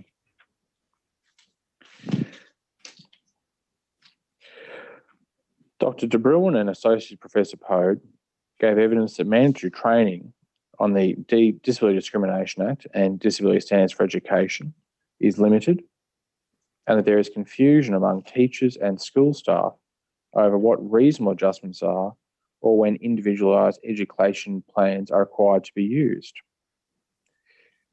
These matters are by no means straightforward. As I submitted previously, like all students, the needs of students with disability change over time. However, as submitted at paragraph 116 of the submissions of counsel assisting, the evidence points to there being a lack of consistent guidance about how adjustments for students with disabilities should be identified or evaluated. Counsel assisting acknowledges that identification of appropriate adjustments can be a complicated exercise. However, that is not a reason for not making all reasonable efforts to identify adjustments and to implement them. The provision of clear and consistent guidance and requirements for planning, implementation and evaluating reasonable adjustments will assist to ensure persons with disability are provided with the adjustments that they need. This is also an area in which disputes arise between students with disabilities, their families, and schools. If the pathway for what is to happen when a student or parent disagrees with a decision about an adjustment is unclear, then sometimes the end result is litigation. There can be no doubt that litigation between schools and families is costly, often counterproductive, and is to be avoided if at all possible. That is a reason why it is submitted that a process for resolving disputes about the proper identification and implementation of adjustments is critical, and it is the subject of a possible future recommendation as set out at paragraph 122. These include recommendations directed to resolving complaints or disagreements about the implementation of reasonable adjustments through a collaborative and accessible process and ensuring an independent process can be accessed by students and families where a situation cannot be resolved directly with a school principal. Thank you, Mr Fraser.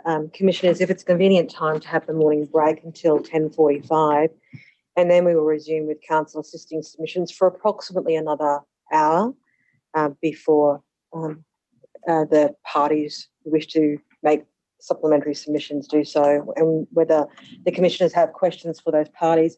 Can I just indicate to commissioners that Ms McMillan QC for the State of Queensland has indicated to me that she will be presenting some additional information to the Commissioner with an update in respect of Queensland's bullying policies and procedures. She'll be doing that from the bar table, but has of course offered to follow that up in writing as well after today. Is 10:45 convenient, Chair? I think we'll make it till 10:50, Dr Mellifont, so we'll return at 10:50. Thank you. The Royal Commission is now adjourned. The Royal Commission is now in session. Yes, Dr Mellifont. Thank you, Commissioners. Can I just also inform Commissioners that I understand that Council for the State of Queensland will also be updating the Commissioners on some other matters and will explain the timing around the 2023 review, which I now understand will be finalised in 2023, not started in 2023. But in any event, Ms McMillan will address those issues in oral submissions when it comes time for that. Mr Fraser will now speak to the topic of teacher resourcing and training. Yes, thank you, Mr Fraser. Yes, thank you. Commissioners, in Australia, teacher education courses and professional learning courses for in-service teachers must be aligned with the Australian professional standards for teachers.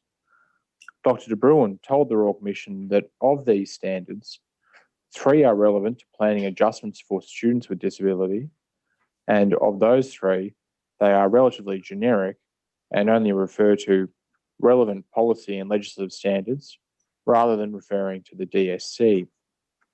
Professor Graham also gave evidence about the need to reform the standards to better ensure that teacher training mandates inclusion of topics relevant to teaching students with disability.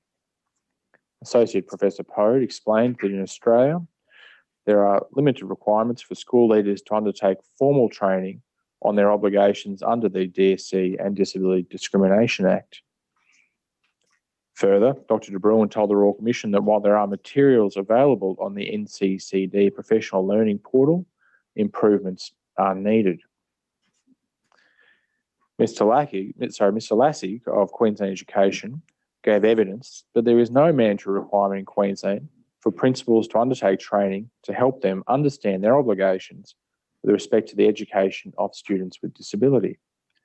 He accepted that a person would not know from reading the inclusive education policy what the DSC requires unless they went and reviewed the DSC themselves, and it was still possible, as at the date of the hearing, that decisions could be made without the decision maker knowing what the DSC requires. Ms Theodore, a Principal Education Officer at Education Queensland, gave evidence that in her experience, school staff do not have a good understanding of the DSC, even though the standards have been in place for 15 years, and that some advisory teachers and hoses also do not have a solid knowledge of the policies, procedures, and guidelines. Further, while in her role she provided legislative and policy advice, many principals followed their own course of action. As set out in the submissions of Council Assisting, it's submitted that the Royal Commission should find that Education Queensland does not require school principals to undertake specific mandatory training about the provision of adjustments, decisions about funding and resource allocations for students with disability, and legislative requirements under the DDA and DSC, but it should require them to do so. The State of Queensland, by its written submissions, has referred to the 2020 review of the DSC and particular recommendations 4 and 5. The matter of the DSC review has been the subject of earlier submissions of Ms Mellifont, which I will not repeat. As to the present situation in Queensland, as the awareness of teachers and principals of their obligations under the DSC, the State of Queensland submissions refer to Education Queensland having implemented particular recommendations as to legislative and policy awareness in the Deloitte review. Reference is also made in submissions to existing training and supports, including access to tools relating to the DSC. In those submissions, it's conceded that some of the training available is not mandatory. Those submissions also refer to mandatory training that principals are required to undertake as to the ethical use of resources and codes of conduct. It is not stated that mandatory training addresses relevant obligations under the DSC. Now, the implementation or otherwise of the Deloitte recommendations or the availability of non-mandatory training does not address the serious matter identified in Public Hearing 7 in the oral evidence of Mr Lassig, that decisions as to adjustments could be made without the decision maker knowing what the DSC requires. Accordingly, there is a proposed immediate recommendation that Queensland Education should require all school principals to undertake specific training with respect to the education of students with disability as soon as possible, but within 12 months, and that training should cover a number of matters, including specifically the legislative requirements under the DDA and DSC, and that completing the above training should be a condition of appointment to the role of principal. More generally, attention is also directed to the possible future recommendation that, to the extent it is not already occurring, state and education departments and all non-government school bodies should mandate formal training for all school staff as soon as possible, but within 12 months, that covers evidence-based teaching and behaviour support, the provision of adjustments and supports, the allocation of funding, and the legislative requirements under the DDA and DSC. I'll turn to the final topic which I'm addressing on, being the issue of funding. As noted in the Commission's report on Public Hearing 2, Commonwealth funding for school students with disability is informed by data collected under the Nationally Consistent Collection of Data on School Students with Disabilities, the NCCD. The focus of these submissions is not as to the quantum of funding, but rather the use made of funds made available to schools in Australia. At a state level, most state education departments use models that specify categories of disability that attract particular funding and eligibility criteria for each category. In some instances, the availability of support for a student with disability can depend upon whether or not that student has been verified in a category of disability that attracts funding. The Royal Commission heard direct evidence as to funding models in New South Wales and Queensland. In New South Wales, the resource allocation model, which includes allocation of funding to support students who meet the department's disability criteria of moderate to severe intellectual disability, physical disability, mental health disorder, autism, hearing and/or vision impairment. In Queensland, the EAP, or Education Adjustment Program, is one element of the resources provided to schools. The EAP assists schools to provide reasonable adjustments to students with disabilities who are verified according to 6 categories: autism spectrum disorder, hearing impairment, intellectual impairment, speech impairment, and vision impairment. The Royal Commission heard evidence as to the issues that attend such categorical funding models. These include the mistaken belief held by some teachers that a student is only entitled to reasonable adjustments if they are in receipt of additional resourcing. Council assisting proposed that the Royal Commission find that there remains confusion at the school level as to how funding can and should be used as a result of the EAP process, and that the existence of categories that suggest a threshold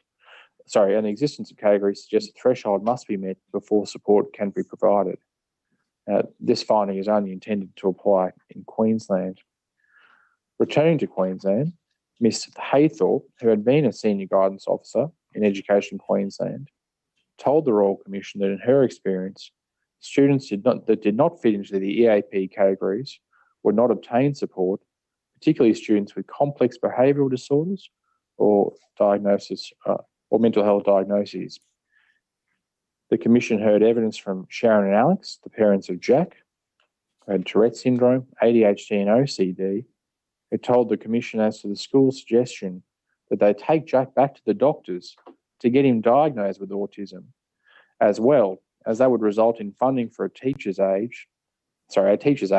which was to obtain the diagnosis was at their personal expense, and further of their devastation when the psychologist would not tick the box for autism.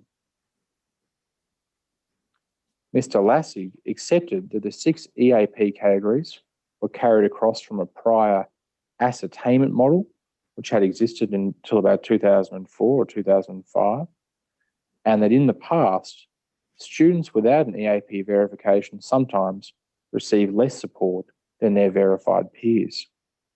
Further, he accepted that additional funding a school receives associated with EAP verifications is not required to be spent on students with disability. In his evidence, Mr. Lassie told the Royal Commission he did not know why the Queensland Government used the EAP verification process, given that disability support is intended to be provided irrespective of verification under a particular category. He accepted that there is no reason to wait to get rid of the EAP verification system. The issue of resourcing was the subject of a recommendation in the Deloitte review. During the hearing, Education Queensland confirmed to the Royal Commission its commitment to undertaking a resource allocation review for students with disability. The written commissions by the State of Queensland refer to the steps undertaken to progress that review.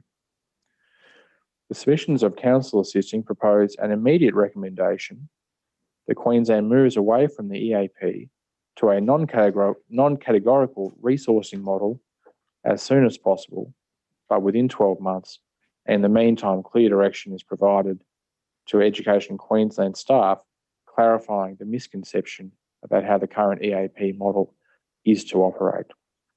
Mr. Fraser, you will note from the written submissions that have been received from New South Wales and Queensland that a question has been raised as to what non-categorical funding means. Are you able to clarify what that concept entails? It's something that is going to need further work from the Commission. So not at this time, but I'm content to pass that query to Ms. Mellifont, QC of Council. I'm sure you are.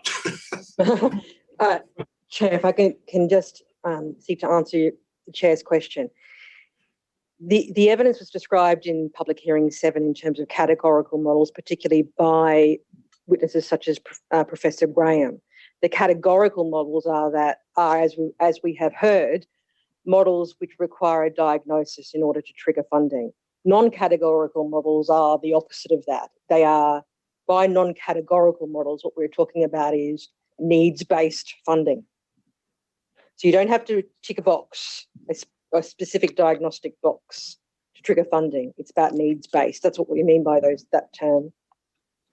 That carries with it an implication that non-categorical funding would require some criteria other than leaving it to the untrammeled discretion of a decision maker who may be a principal or somebody else at local level. Well, yes, Chair, that's correct, and certainly precisely what the model should look like in the future can be the subject of further investigation. But the overarching consideration should be that funds are directed to those who need, to students with disability, in order to address their needs. That's the premise of council assisting submissions, to move away from the categorical model, particularly that which applies in Queensland, which has given rise to misunderstanding about funding models and where the money goes, and has given rise, as we have heard at least anecdotally, to some students with need not getting the help that they do need. Yes. Does that answer the Chair's question? It does, thank you. It leaves open the possibility of the two approaches being combined, in the sense that if a student fits within one of a number of defined categories, that will create an entitlement, but then a residual category that focuses upon needs. But that is perhaps something to be, as you say, explored a little later. Thank you, Chair. And I am informed by Ms Bennett, who is, of course, a practitioner from Victoria, that they do have a combined approach. Thank you. Thank you very much. Yes, Mr Fraser, thank you. Mr Fraser has actually finished his submissions in respect of the topics he was going to speak to. I'm now going to speak to the topic of bullying. All right, thank you. Thank you, Mr Fraser, for your submissions. Yes, Dr Mellifont. There can be no doubt that bullying can have a drastic and long-term effect on the health and well-being of any student, including a student with disability. And so much is reflected within the national definition of bullying, which expressly acknowledges that bullying of any form or for any reason can have immediate, medium, or long-term effects on those involved, including bystanders. The national definition of bullying is a product of the Safe and Supportive School Communities Working Group, which is a joint initiative of Australia's government, Catholic and independent schooling sectors. That group includes representatives from the Commonwealth and all states and territories, as well as national Catholic and independent schooling representatives. It would seem to be an uncontroversial proposition that schools must ensure they take all reasonable steps to protect against students being bullied and to take action when bullying occurs. It cannot and is not positively asserted by any of the states appearing in this hearing that bullying does not occur within their respective school systems from time to time. Indeed, it would be naive for any state or any educational provider to believe that bullying does not occur from time to time. It is also clear from the evidence of Mr Lassig, and by inference from some of the Queensland procedural documents, that bullying does occur and is recognised to occur from time to time.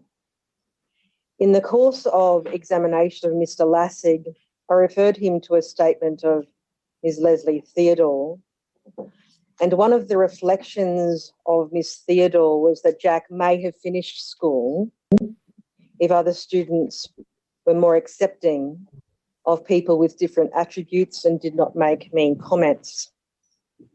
Mr Lassig accepted that Ms Theodore is an extremely experienced educator and principal education officer within the Department of Education, and he was prepared to accept Ms Theodore's reflections as being valid. Mr Lassig's statement states that the department does not hold or collect centralised data of instances of bullying at schools. And his statement also observes that there are supports available in every Queensland school to help protect young people and address the problem of peer bullying, peer behaviour and bullying.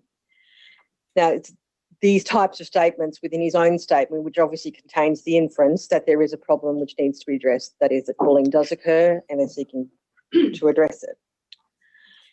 Dr Mellifont, sorry to interrupt. You referred to the definition of bullying that had been agreed. Could you identify for us where that definition can be found in the documentation, or if not now, then at some stage? No, I can.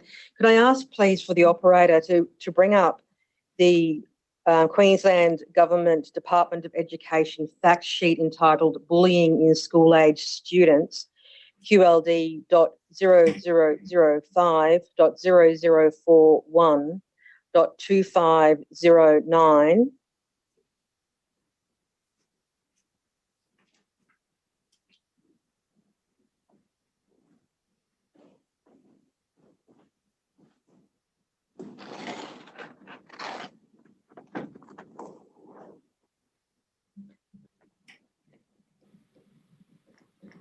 As can be seen, this Queensland fact sheet employs the national definition national definition.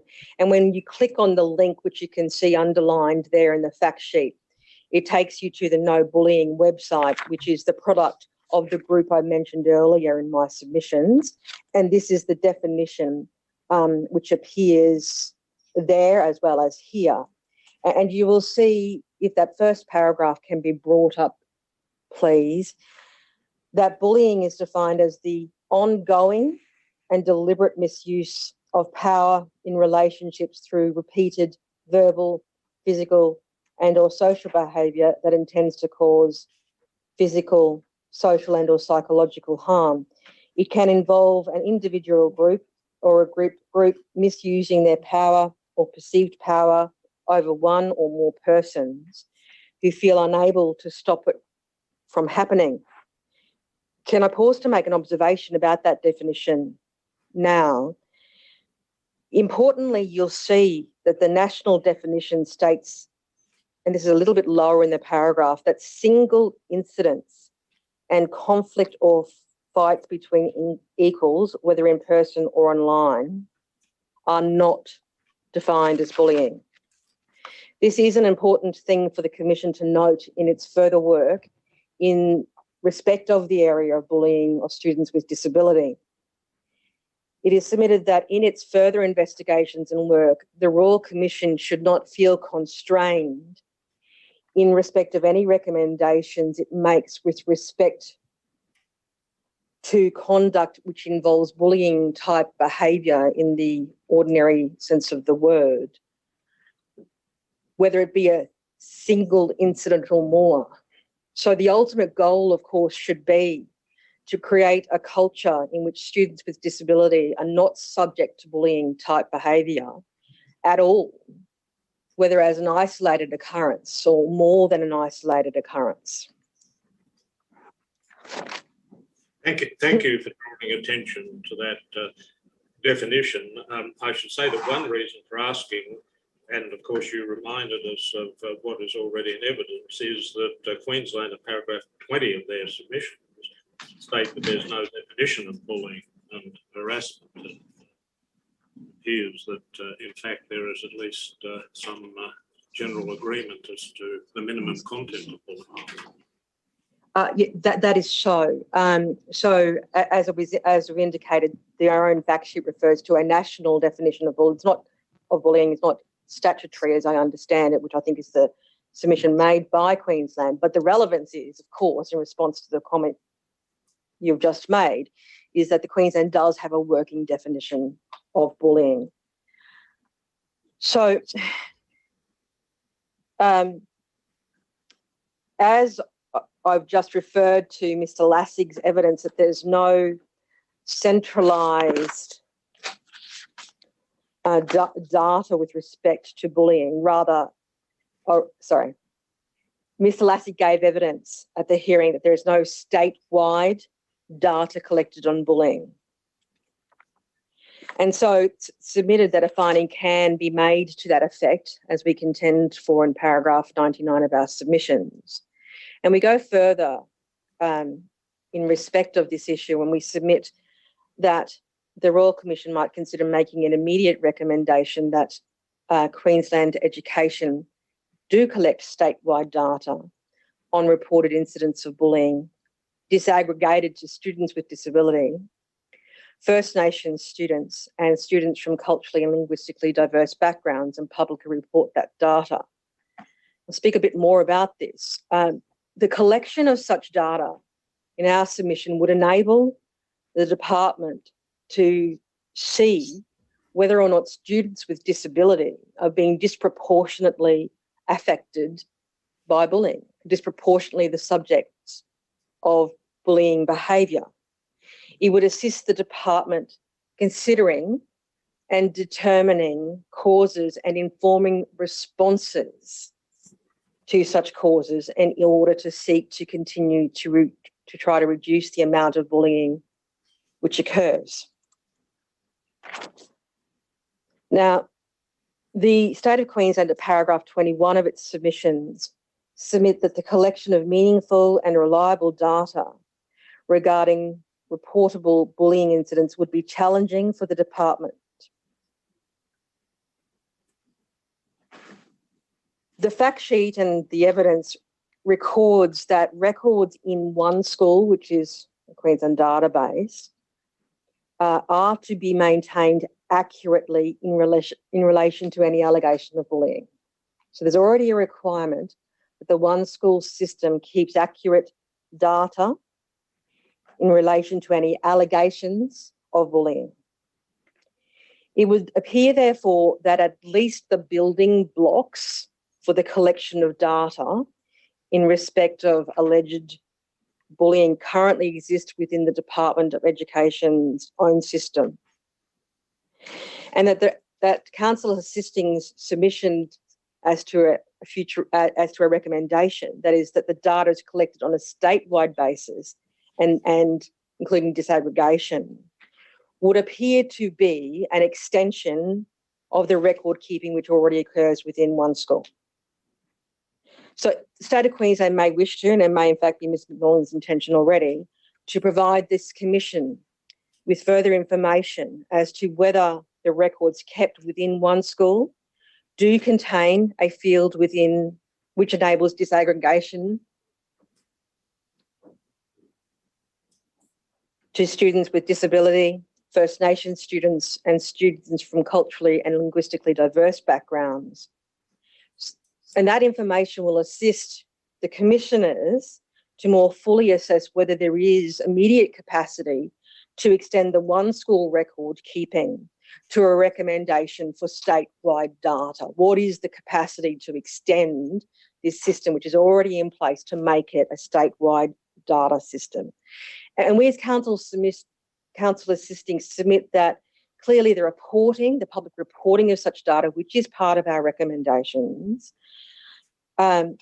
assist generally with the level of information available to the community. And it, of course, assists with respect to accountability of a department.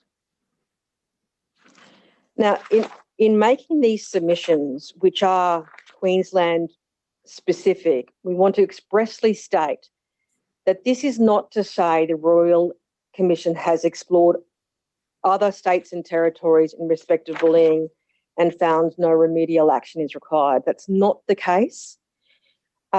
Queensland we haven't done that yet. We're working on these things.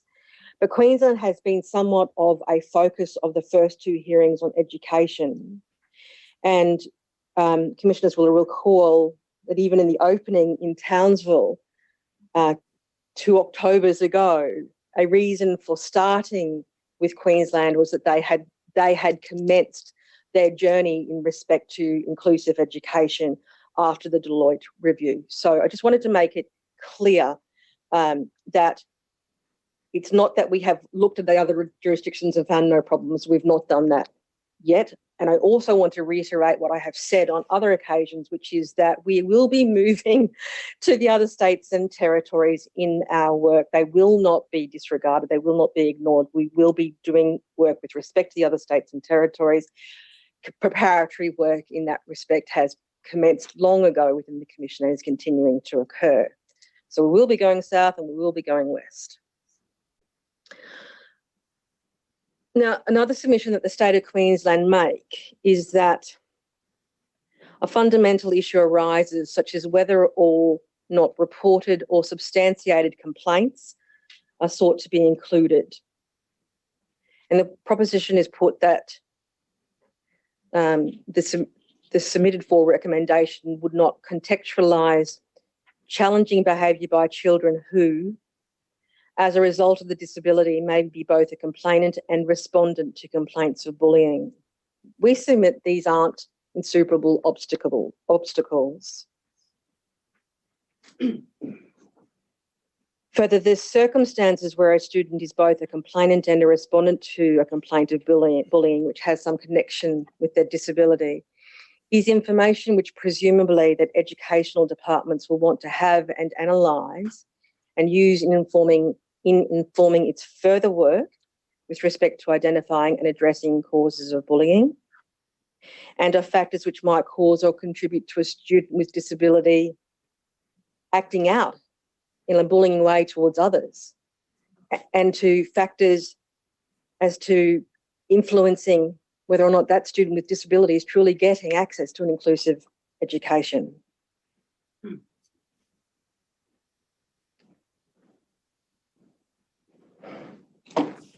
We have within our submissions indicated some possible future recommendations, which, as we said at the commencement of submissions today, should be regarded as submissions as to further areas that the Commission should investigate and consider. We have, of course, received information through submissions, through anecdotal experience of individuals and advocates and other material. And the information that we have received across the Commission does indicate at least a threshold level that bullying of students with disability does present as an area of concern across Australia. It would seem relatively uncontroversial to suggest that the reduction and preferably the elimination of bullying of all students, including students with disability, would and should be an area of focus for education providers. What is actually being done across educational settings in Australia is an area we submit requires further work and investigation by this Commission.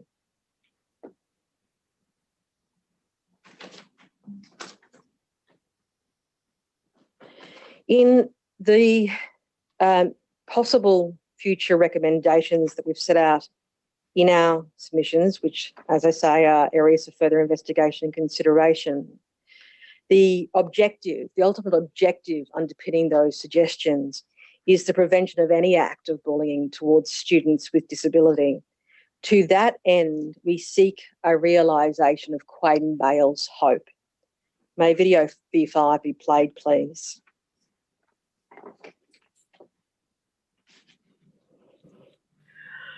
What would you like if you were able to give a message to new kids who haven't learned about your disability and don't understand how much it can hurt you when they say things about you? What would you like them to know now?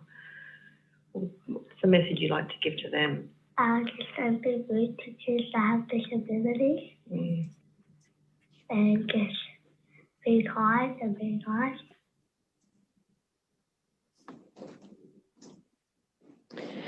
In respect of those proposed future recommendations or possible future recommendations, we have received a brief response from New South Wales in their submissions. Their first observation is that what is submitted could not be achieved within 6 months. And we would, as a Commission, of course, be very grateful to receive from the State of New South Wales the timeframe within which they believe those types of recommendations could be implemented and what is involved in assessing those timeframes. The other submission that New South Wales make is that the possible future recommendation requiring schools record and monitor incidents of bullying is not realistic. We accept the criticism made by the State of New South Wales in terms of the choice of word. The criticism made by New South Wales is that that's not realistic, and or at least I assume that the reason that is said to be unrealistic is that the recording and monitoring of incidents might be read as seeking to incorporate incidents of bullying which are not known by the school. That's not what our intention was.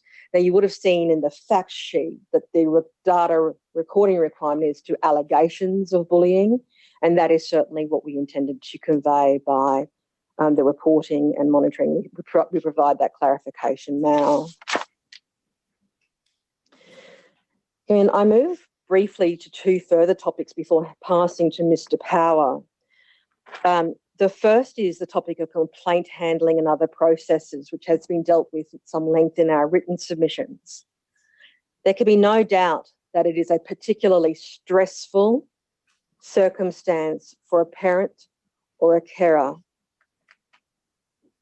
to be in the position of having to seek to and advocate for and resolve issues with respect to the provision of, say, reasonable adjustments for their child with a disability, or other issues concerning the treatment of their child with a disability. The weight and impact on parents and carers should not be underestimated. As such, it would seem to be an entirely uncontroversial proposition that complaint handling processes should be easy to navigate, easy to access, and involve collaboration as between parents of carers, students, and the school to seek to achieve the best outcome for the student, to enable that student to have real access, proper access to a quality inclusive education. Amy spoke of reaching out for help, and this is a poignant example of the type of impact it can have on parents and students. Can V38 be played, please?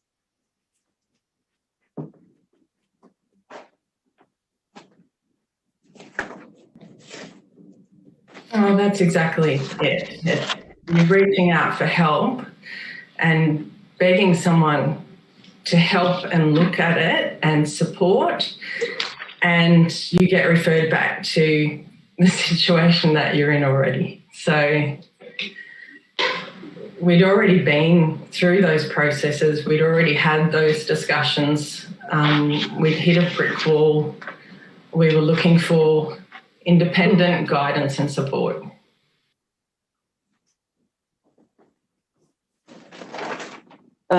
It's submitted that further consideration of the methods by which complaints can and should be resolved is required,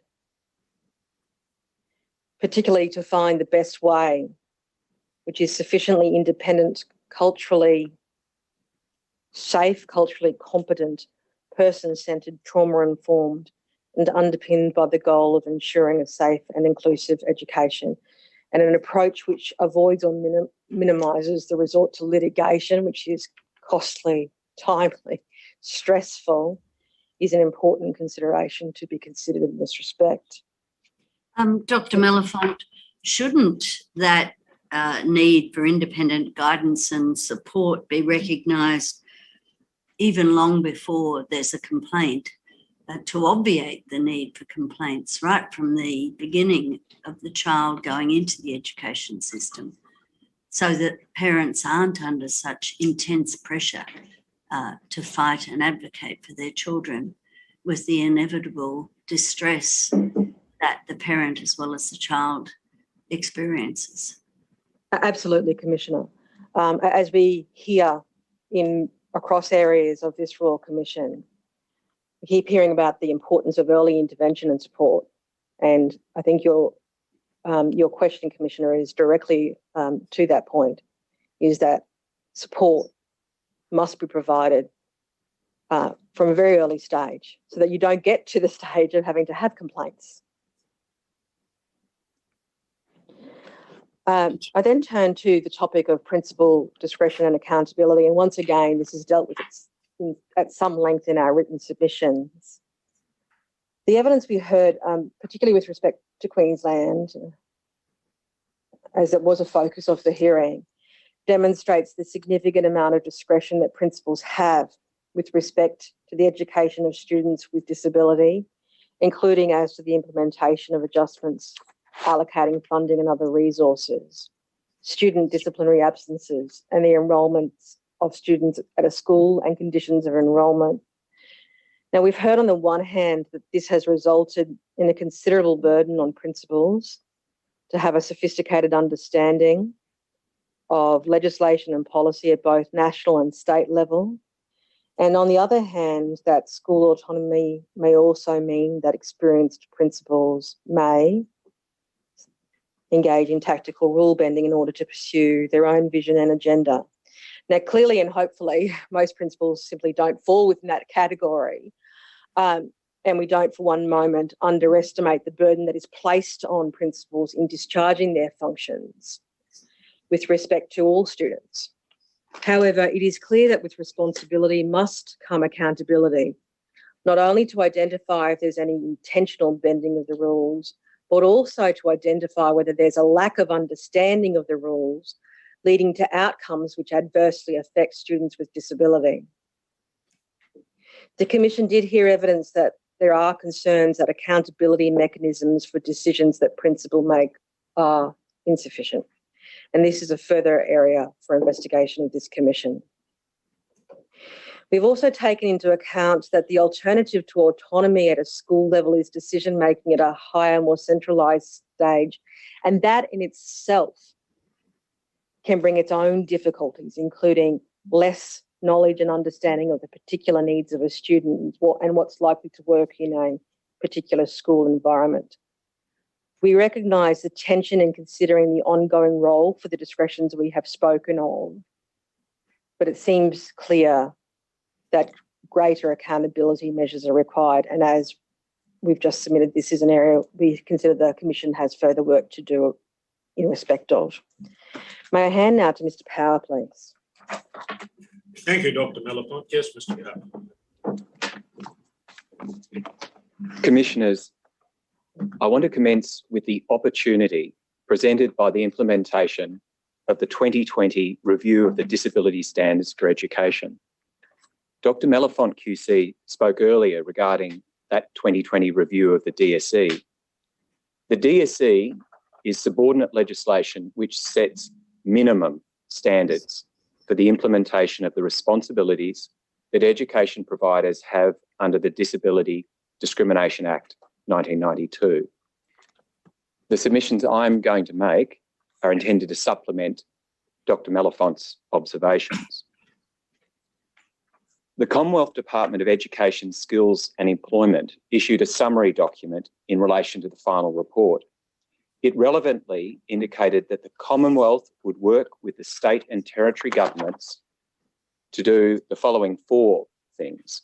1, make sure that the rules and policies that apply to education providers align with the standards. 2, put information on every school website explaining the services and supports the school provides for students with disability. 3, develop national principles and practices on collecting and reporting data on how students with disability take part in school education. And 4, conduct an audit on how well the DSE is followed. Now, in their submissions, both New South Wales and Queensland have indicated they are aware of the proposed steps to implement the requirements of the DSE review. The state of Queensland suggested that the 2020 DSE review was, quote, largely synonymous with the subject matter traversed by counsel assisting and, quote, where there is any overlay, it is submitted that the form of the 2020 DSE review recommendations be preferred. In their response to the issues of disciplinary proceedings, gatekeeping and returning excluded students to school, Queensland notes that these are areas which will be the subject of implementation of the 2020 DSE review. In response, we would say that rather than being duplication, the requirement for the Commonwealth and the states and territories to work to implement the 2020 review of the DSE provides a platform for the implementation of what we submit are the more immediate and more detailed recommendations that counsel assisting propose this Commission will make. Properly designed responses by the states and territories to this Commission's ultimate recommendations and to those of the 2020 review of the Disability Standards for Education 2005 will result in synergy and greater efficiency in responding to the challenges identified. And it is critical that what the states and territories in the Commonwealth address is the challenges, not merely the form of responses. Put another way, a state or territory's response to the proposed findings, recommendations, and areas of further investigation by this Royal Commission will aid the state or territory in their implementation of the recommendations of the 2020 DSE review. As Dr. Mellifont submitted earlier, each state and territory can make a decision to be a change leader in respect of these important matters. Turning then to gatekeeping. Gatekeeping is where a school prevents the enrolment of a student through delay, referral, or equivocation. The evidence before the Royal Commission indicates that some mainstream schools do prevent the enrolment of students with disability. Sorry, we just had a bit of feedback there, I apologise. The evidence before the Royal Commission indicates that some mainstream schools do prevent the enrolment of students with disability through delay, referral, or equivocation. And that is where barriers other than direct refusal are used, and parents and students are required to do far more than others to justify and to maintain their acceptance into their chosen educational facility. This can keep students with disability from receiving an inclusive education. Across Australia, this is not a rare problem. A survey carried out by Professor Poed showed that of the 745 families surveyed, 28% felt that they were discouraged from enrolling their child with a disability in a mainstream school, while 10% of those surveyed said that their child's enrolment in a mainstream school had been denied. Very similarly, the results from the Children and Young People Australia's 2019 National Education Survey showed that of the responses, 12.5% of students with a disability had been refused enrolment in mainstream schools that they'd applied to. The effect of that on students and families is great. The Royal Commission heard from the lived experience of students who experienced gatekeeping based on their disability. I'll ask that 2 extracts from the evidence be played, and they'll be played one after each other.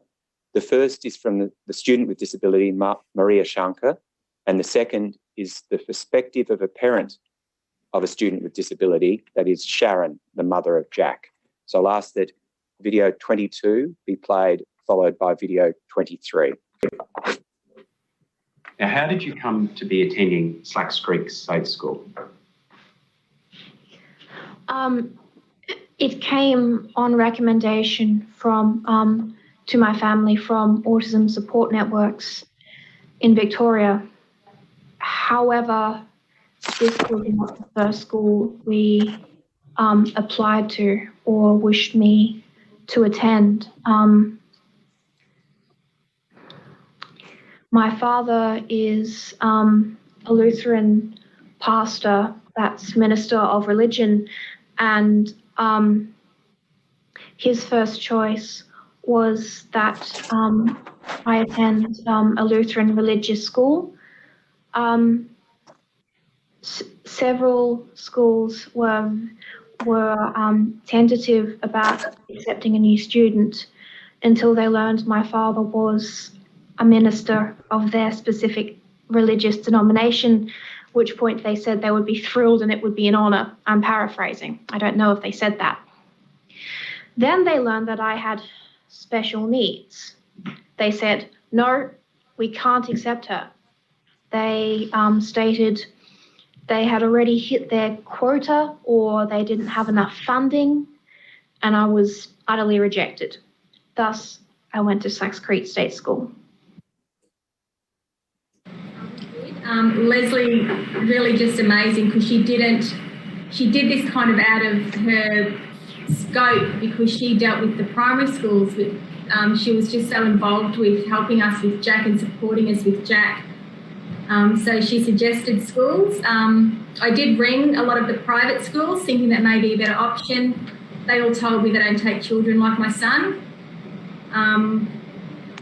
I also rang the special school and said maybe that's where he needs to be because his grades are so poor, but his IQ was too high. And then in the end, it was suggested by Leslie that he's go to high school, most suitable one for him. So that's where we went. Yeah.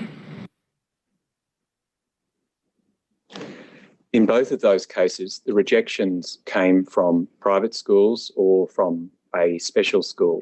However, the evidence suggests that gatekeeping exists in mainstream state schools. Ms. Emma Haythorpe, whose experience was with the Queensland State Education System, explained the process of re-enrolment of students following their expulsions. Ms. Haythorpe told the Royal Commission that the general trend she observed from schools in the Queensland State Education System was delay and refusal.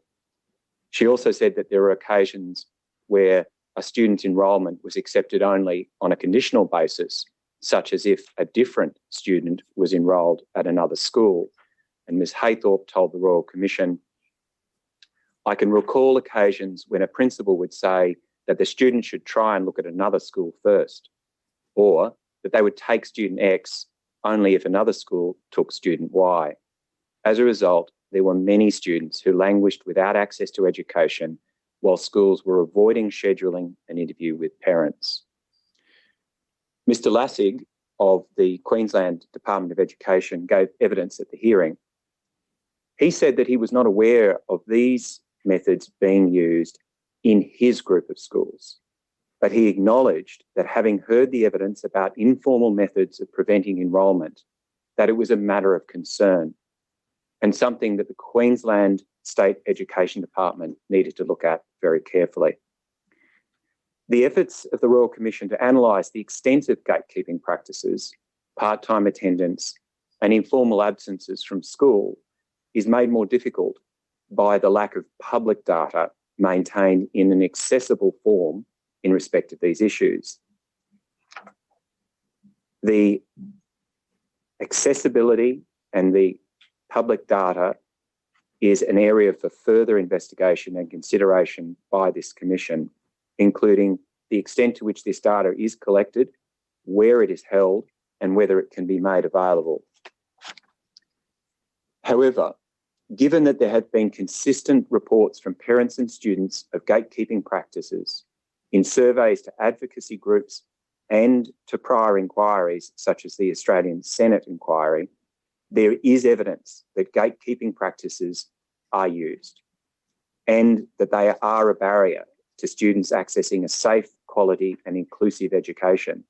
It can contribute to the educational neglect of students with disability. This is an issue that each state and territory education department and independent schools should look at very carefully and produce a detailed plan to address it. On this subject, Council Assistant's written submissions contain 1, a proposed finding, 2, a proposed recommendation related to Queensland education, and 3, a number of areas of further investigation that it is proposed the Commission should undertake in relation to this identified problem. Now, in their submissions, the State of New South Wales contends that, quote, "There is no evidence before the Royal Commission as to the re-engagement of students with disability have experienced suspension, exclusions or expulsions from school or experiences of gatekeeping in New South Wales." That is not correct. It is correct that the evidence on this point focused on gatekeeping in the Queensland context. However, the experience of Sam, who was a student in the New South Wales system, is relevant. There is also reference to gatekeeping in the New South Wales school system in the statements of the academic witnesses. Further, the nationwide studies that I've referred to earlier that were discussed with the academic witnesses and advocates are entirely relevant to the New South Wales school system, which, as is pointed out in New South Wales submissions, is extremely large. Both New South Wales and Queensland point to their respective acts relating to the admission of students in the education system. That is the Education Act 1900 New South Wales and the Education General Provisions Act of 2006 Queensland. Those states indicate that their respective legislation mandates that students who satisfy eligibility requirements must be enrolled. What the state submissions do not address is whether the actual lived experience of students with disability is consistent with those statutory requirements. The evidence that this hearing heard indicates, at least at an anecdotal level, that that is not always the case. In relation to the specific evidence in Queensland, both Ms Emma Haythorpe and Ms Anne Howlett, who are Queensland-based, gave evidence on their experiences with the Queensland Department of Education. I quoted earlier from the evidence of Ms Haythorpe. Ms Howlett also describes quite extensively at paragraphs 51 to 58 of her statement the delay and obfuscation by administrators of state schools that she has seen, which has resulted in the delay or prevention of the re-engagement of students with disability who have been excluded. Therefore, in both New South Wales, Queensland, and nationally, there is information to indicate that there may be a problem which needs to be further looked at, and one that is not answered by a reference to broad legislative provisions. And it is in that context that the proposed findings, the proposed immediate recommendation, and the areas for future investigation by this Commission are made. As has already been said, the requirement by the states and territories to implement the 2020 review of the Disability Standards for Education provides a platform for the further recommendations of this Commission. Properly designed responses by the states and territories to this Commission's recommendations will result in efficiency in responding to the 2020 review of the Disability Standards for Education, but more importantly, in responding to the challenges that have been identified. I turn then to the issue of low expectation and attitudinal barriers to full inclusion.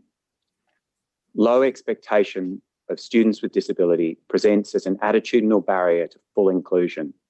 Such expectations can lead to neglect of the student's actual potential and hence to discrimination. They are anathema to full inclusion. The Commission received a very eloquent statement from Leaf. Leaf is a young person with autism, auditory processing disorder, and motor impairment. Leaf spoke about their experience in primary and secondary schools, and Leaf uses the pronouns they and their. One of the difficulties faced by Leaf as a secondary student was their school's perception they could not achieve academically. And I note that Leaf very, very much wanted to achieve academically and go to university, so much so that they chose to do their senior years over the course of 3 years. Leaf's evidence was that the head of the special education unit treated them as delusional in aspiring to a university education, rather than being encouraged to undertake classes that could lead to university admission. Leaf stated they felt pressured to take non-tertiary courses at high school and seek to take other alternatives to enter university, such as a TAFE course after school. Leaf felt that they stated that they felt the school, quote, trivialise my challenges by assuming that I was unable to understand the content of classes, not realising that what I often required was help processing the information. The evidence heard by the Royal Commission from academic and advocate witnesses supports Leaf's personal experience about the existence of attitudinal barriers faced by students with disability. Dr. de Bruyn told the Royal Commission that teachers continue to have misconceptions about the ability of students with disability, leading to the idea that their progress is inherently determined by their disability. A key finding of the Children and Young People Australia's 2019 National Education Survey was that families didn't believe that teachers had high expectations of the student, and 40.5% of students with disability were excluded from events or activities at school in the prior year, and that was consistent with data collected in other years. The most reported forms of exclusion were students being excluded from excursions, sports, incursions, and NAPLAN testing. The witnesses, Ms Parker and Ms O'Flynn of QAI, told the Royal Commission they were regularly informed of students with disability facing attitudinal barriers, including stigma about the nature and effect of their disability and low expectation. In their joint statement, they noted that in their experience, the capacity of people with intellectual and cognitive impairments to learn is underestimated, especially in students who have communication issues. The Commission will remember the evidence given by Alice in a video statement, and her evidence reflected the systemic problem that underlies this issue.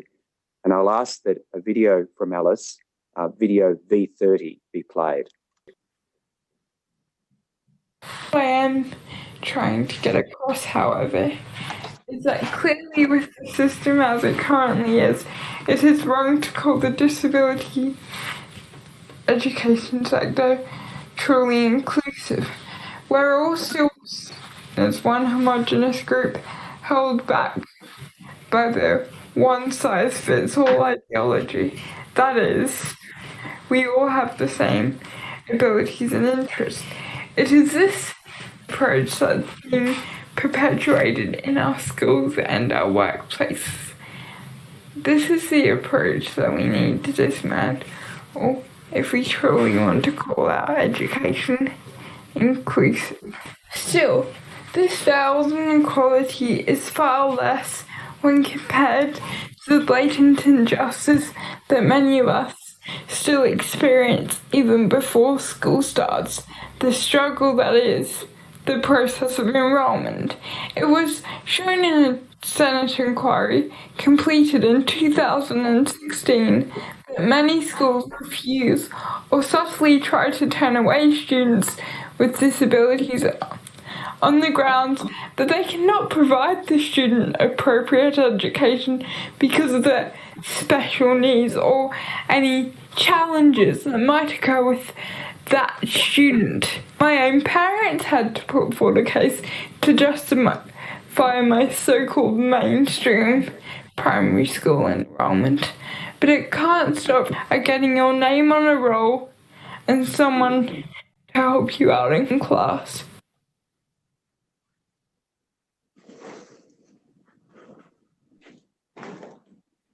Commissioners, what Alice said there encompassed much of what I seek to put forward as my section of the submissions. A culture of low expectations is not going to be recorded in formal policies, but it doesn't mean that it's not real. The school experience of a student with disability may be significantly impacted or even determined by the culture and attitude of the educators and the school leadership. The extent of those problems are difficult to quantify given the lack of public data. However, the information before the Royal Commission demonstrates that although some schools are demonstrating a culture of inclusion, it is by no means universal. The question is, how is a culture of inclusion created and then maintained? How are the barriers to proper exclusion reduced and preferably eliminated? This is an area of keen focus of the Disability Royal Commission and is the subject of ongoing work. I turn then to the impacts on students with disability who have experienced barriers in education. Commissioners, we have spoken of the barriers that students with disability face.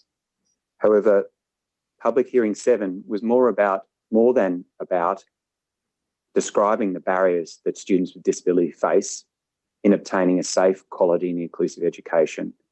It was also about the impacts that those barriers have on students with disability. In part 4 of our written submissions, we set out the impacts of those barriers upon the lives of the students with disability and their families who shared their stories with the Royal Commission. These impacts demonstrate the very strong imperative that we act to get inclusive education right and get it right now. The impact of a lack of educational attainment was a thread in some of the sad accounts that were given. Sam had been suspended 7 times by age 6, and as a consequence, his parents started homeschooling him, and they continued to do so for over 3 years. This meant that Sam was not able to have the benefit of professional teaching in his early school years, nor was he able to form a bond with his peers at school in those early years. And that was when his parents and he wanted him to have those opportunities. We also heard from Jack. Jack spoke from the perspective of young adulthood. He spoke about how his many lost years of education made him feel. And there is an audio file which was played at the hearing, and I'll ask for the section of the audio which is V39, which is Jack speaking. So how do you feel knowing you don't have any education really, and this is how you're going to live the rest of your life? I'm restricted by an unbreakable chain. That's kind of how I'd put it. Yeah. And even if I were to, it can't break, but it can be scaled. Turning then to the impact on mental health and well-being of students with disability, in one form or another, each of the lived experience witnesses spoke of the heavy impact that negative educational experiences had upon their mental health and well-being. Kobe, who made very little academic progress since grade 7, was diagnosed with post-traumatic stress disorder and suffered severe depressive episodes and heightened anxiety since leaving a particular school. Maria Shankar, who was a very high achiever and an eloquent advocate, still considered that her experiences of the school system, particularly the early years of her schooling, when her autism was considered by her teacher just to be, quote, naughtiness, formed the basis of some ongoing psychological issues. This included what she described as a continuing intense mistrust of authority. And I note that Leaf also described very similar experiences to Maria Shankar of their early education, when again, their autism was ignored and described as mere naughtiness. Turning then to the impact on transition to further education and employment. As I've said, going to higher education was very important for Leaf, but Leaf did not obtain an OP rank and so could not go to university, even though that's what they wanted. Leaf believed that with appropriate support, they had the capacity to achieve good grades, but that support was not given. Leaf, in their statement, describes being on a disability support pension, experiencing depression, and thinking that they won't ever get a job unless they are extremely lucky. Ms. Parker and Ms. O'Flynn of QAI also gave evidence that based on their observations, that if a student has not experienced a decent education, they're not equipped to transition to future opportunities. Their self-esteem is shattered, and in some cases, their work ethic is lost. I turn finally to the impact of life course and families of this loss of educational opportunity. Sharon told the Royal Commission that her son Jack doesn't have the life skills to get by on his own, and that she believes he will probably always live at home, dependent on family support due to his lack of education. I'll play a section of Sharon's evidence from the hearing where she discusses the impact that Jack's lack of schooling has had on him, but also upon her and her husband as Jack's parents. And this is video V40. I'll ask that be played. You know, you just need to recognise that what you do to these kids, and you know, once a word has been thrown, that word can affect their entire life. Because you look at my son now, and he's trapped in our house because of things that happened to him when he was a young boy. And it doesn't matter how much we used to try to build him up when he came home and tell him how wonderful he is and how funny he is, and and how empathetic and such a beautiful soul that he is. He would go to school the next day and get beaten down, So whatever we tried to do that night, it was gone by the next day. And we're still trying to find that now to make him feel like he's a worthwhile person. He's only got grade 4 English and math skills. He can barely write his own name. But you talk to Jack and he's just so eloquent in his speech and he's such a gentleman. And, you get onto a subject that he's interested in, like animals or the universe, and he will talk for hours to you about it, whether you want to listen or not, because he'll make you listen. And we have to let him because he doesn't talk to anybody else. So in Sharon's words, Jack is trapped in our house due to things that happened to him as a young boy, and describes the effect that has on Jack. The evidence given by Kobe's mother also suggested that without the ongoing support and commitment of his family to change things, Kobe also faces a limited future, a similar future with limited options. These personal lived experiences demonstrate the importance of the task of changing the problems with education. Thank you, Commissioners. That's turned. Thank you, Mr. Power. Thank you. Just some concluding comments. The workload and pressures on principals, teachers and educators must be acknowledged.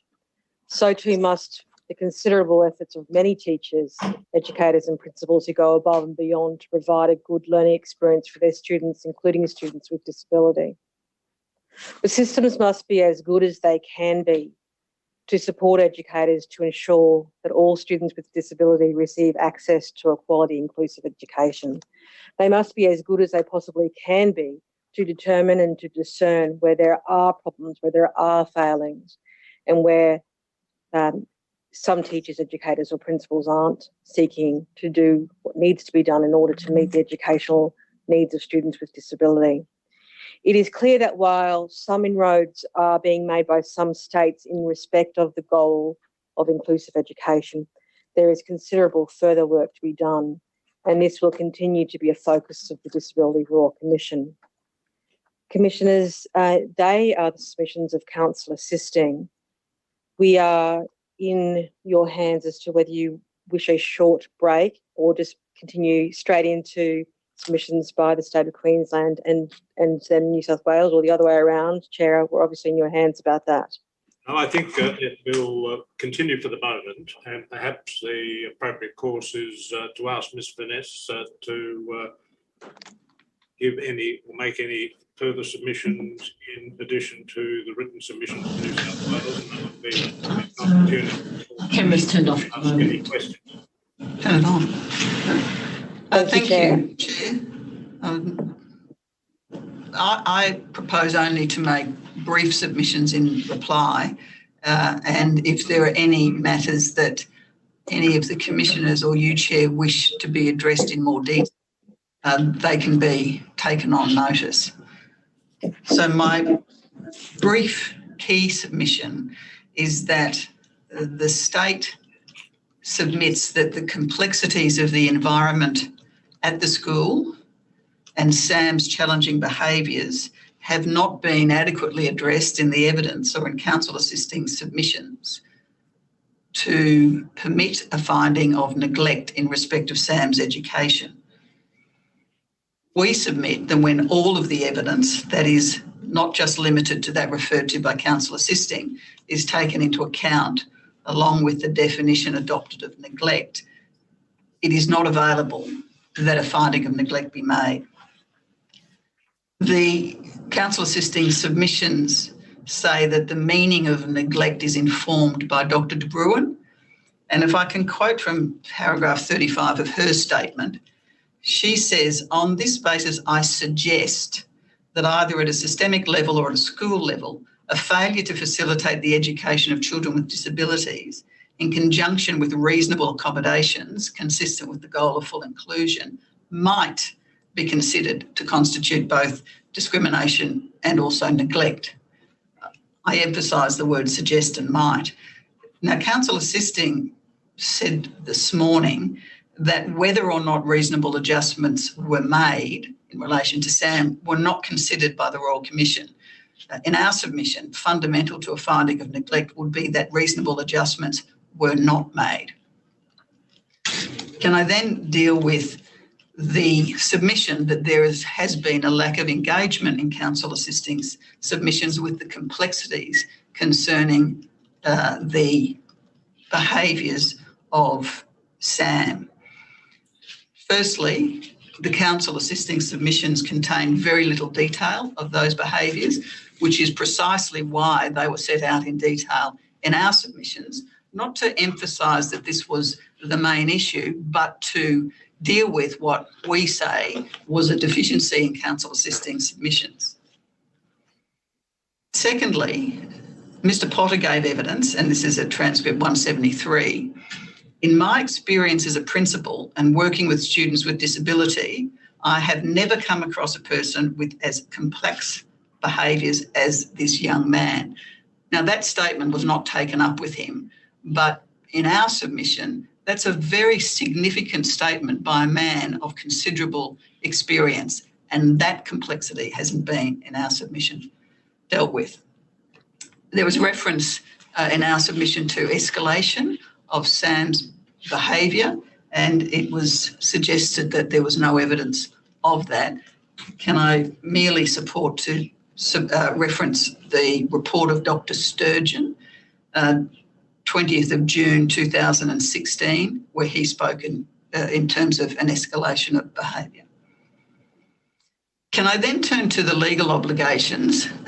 Contrary to the submission that the state has elevated that to its main submission, on the contrary, again, there is reference to those obligations because they were relegated to a footnote.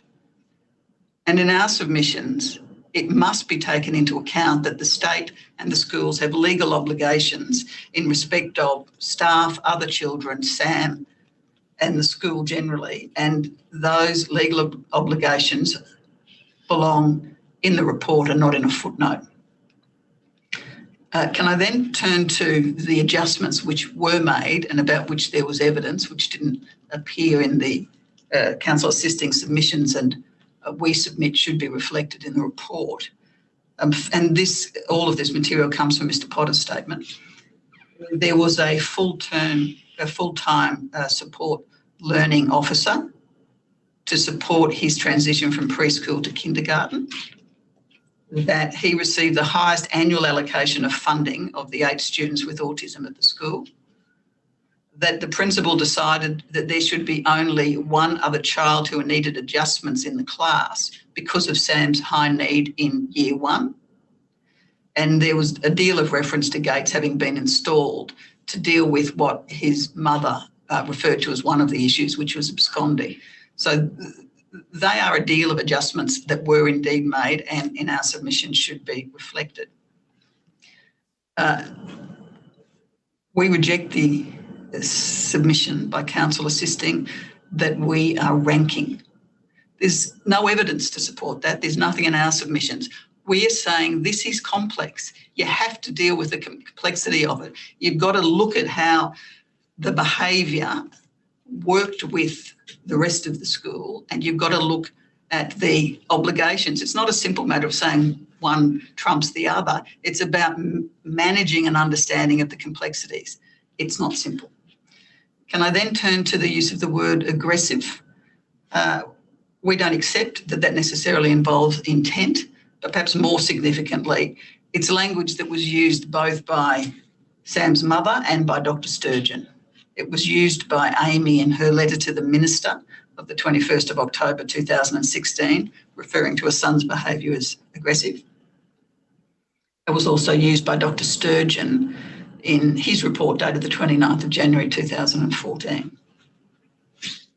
Can I then just turn briefly to the proposed findings in relation to Sam, dealing with them not on an individualised basis, but looking at what they say systemically, there are, and it might be easy to just refer to our submissions. No, perhaps not. Probably better to refer to paragraph 359. In relation to A and B, that is identification of reasonable adjustments, looking at it systemically, as is clear from our submissions, we have mandated training in the disability standards for education. And in part 3 of that, it refers to defining and identifying reasonable adjustments. So those two matters have already been dealt with on a systemic basis. Looking at the remaining C, D, E and F all relate to the appeals process and the notion of suspension and expulsion. That, as is clear from our submissions, is under active review at the moment, and there's no doubt that the evidence that has been accepted in these submissions in relation to Sam will be taken into account. So on a systemic basis, the state has or is addressing each of those matters identified in the proposed findings. During the hearing, Mr Potter made very appropriate concessions, each of which has been accepted in these submissions.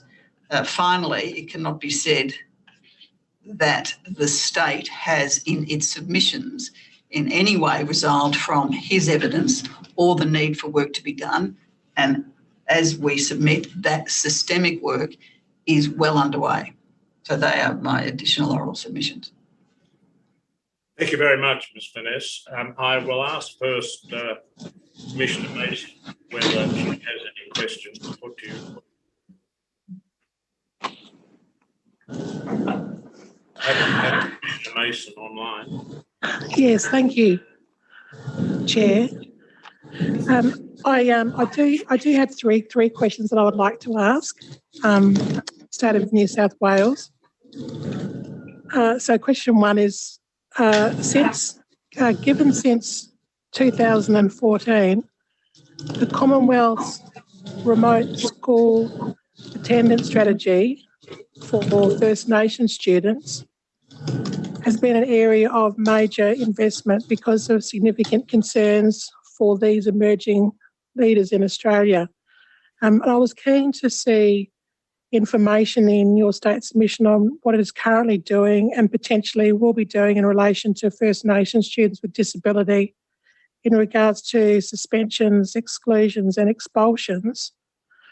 I would also say that given our terms of reference expressly requires us to investigate the situation in call communities, are you able to provide this information in regards to call students with disability in future submissions?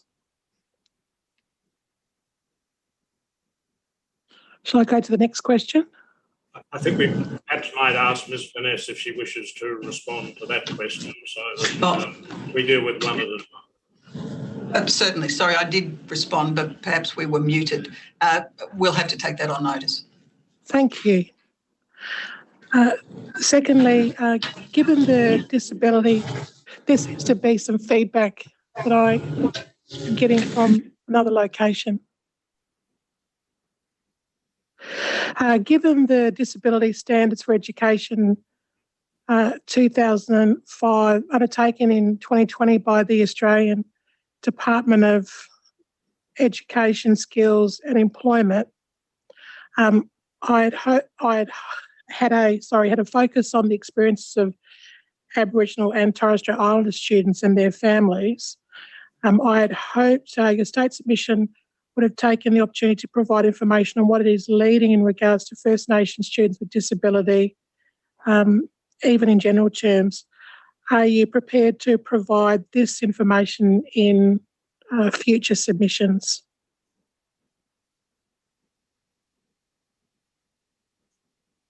Student Behaviour Strategy, March 2021, deals with that in some detail, Commissioner. Okay, and we certainly weren't asked to provide those submissions, but we will most certainly take that on notice. Thank you. And finally, when I first came into this role as Commissioner, one of the early conversations and material I was given was on the stigma of bad Black kids in schools. The issue of funding and how that funding is provided, monitored and reviewed for First Nations students with disability is something of interest to the Commission. Are you prepared to provide this information in future submissions? And also, can I request that for core students with disability? Thank you. Again, that will need to be taken on notice. Thank you very much. Thank you. I'll ask Commissioner Gelby. Commissioner Gelby, do you have any questions? Just to follow on from Commissioner Mason, in that last question, I'd like to have that question asked about all children with disabilities, really, because Commissioner Mason's trying to get to the prejudice and stigma that children with disability received when they come to try to go to school. So that's just, I'm sure that will be on notice, but I would like to just enlarge that a bit. My second question is really to get more understanding of how restraint can be defended as a reasonable adjustment when it manifestly fails to remove barriers. So I'd really like to hear more about that, either at some point or in the future. Certainly. The comment was made in relation to Sam initially, and if there's any other particular circumstance that you wish the state to address, we certainly will do so. But if it's of a more general nature, is that the case? Yes. Well, we'll take that on notice to the extent we can. Thank you. My third question relates to independent models for independent complaints and appeals processes, and whether the state of New South Wales has any plans or is reviewing the incredibly difficult, stressful and pressuring models that are currently underway. I've heard about this in private sessions and read about this in submissions as well. And so the lack of independence has come up as a problem. And secondly, just following on from Commissioner Atkinson's question earlier, whether there are any plans to offer a support service for parents in trying to get their child into school and then trying to negotiate with schools and with the wider system, like a support stroke advocacy service for parents. Well, can I deal with the last question first? That I would have to take on notice. It's certainly the case that the state of New South Wales funds a number of disability groups to provide support in a number of areas, but in respect to parents in particular, if I can take that on notice. In terms of the other matter, the complaints handling mechanisms, I note that the Commission is dealing with that in another forum. The procedures that are currently the subject of review include the appeal procedure in relation to suspensions, and Mr. Potter properly conceded that there were deficiencies in the manner in which the appeal was determined, and that will certainly be a matter taken into account by the state in reviewing its procedures. Yes, I'd like it to deal with bullying, and also many of the other issues that have been raised by senior counsel. Thank you. Yes, thank you. Commissioner Atkins. No, thank you. Ms. Vaness, can I take you to your analysis of Sam's case? Let me say at the outset, I understand, I think, the complexity of the case and the difficulties that it would have presented to educational authorities, but I'm interested in how one reconciles the concessions made with your submission that these did not amount to neglect. Can I do this by going through the matters that, as I understand it, you accept? The first is at 54 of your submissions, where you accept, or the State of New South Wales accept, that the restraint of Sam was not a reasonable adjustment. That's correct? You adhere to that? Yes? You may be on mute, I'm not sure. The second finding, the second contention that you accept is that the system in place during Sam's enrolment lacked clarity and was prone to inconsistent and varying application. The third at paragraph 6 is that it was inappropriate for Sam, having regard to his age and disability, to have been subjected to 2 suspensions of 20 days duration.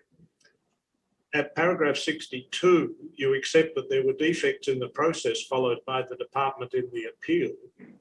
And you accept in paragraph 64 that the procedure then in place could disproportionately adversely impact students with disability. For myself, I have some difficulty in understanding how, in view of those concessions, it cannot avoid the conclusion that Sam sustained neglect, educational neglect, by reason of the suspensions and the way in which he was treated, including being subjected to a restraint that was not a reasonable adjustment. Perhaps you could help me out. Certainly. I may need to repeat what I've already said, Chair, but as we understand the definition of neglect that has been informed by Dr. de Bruin's statement, that includes an understanding of whether or not reasonable accommodations in her language or adjustments were made, and that, according to counsel assisting this morning, has not been resolved by the Royal Commission.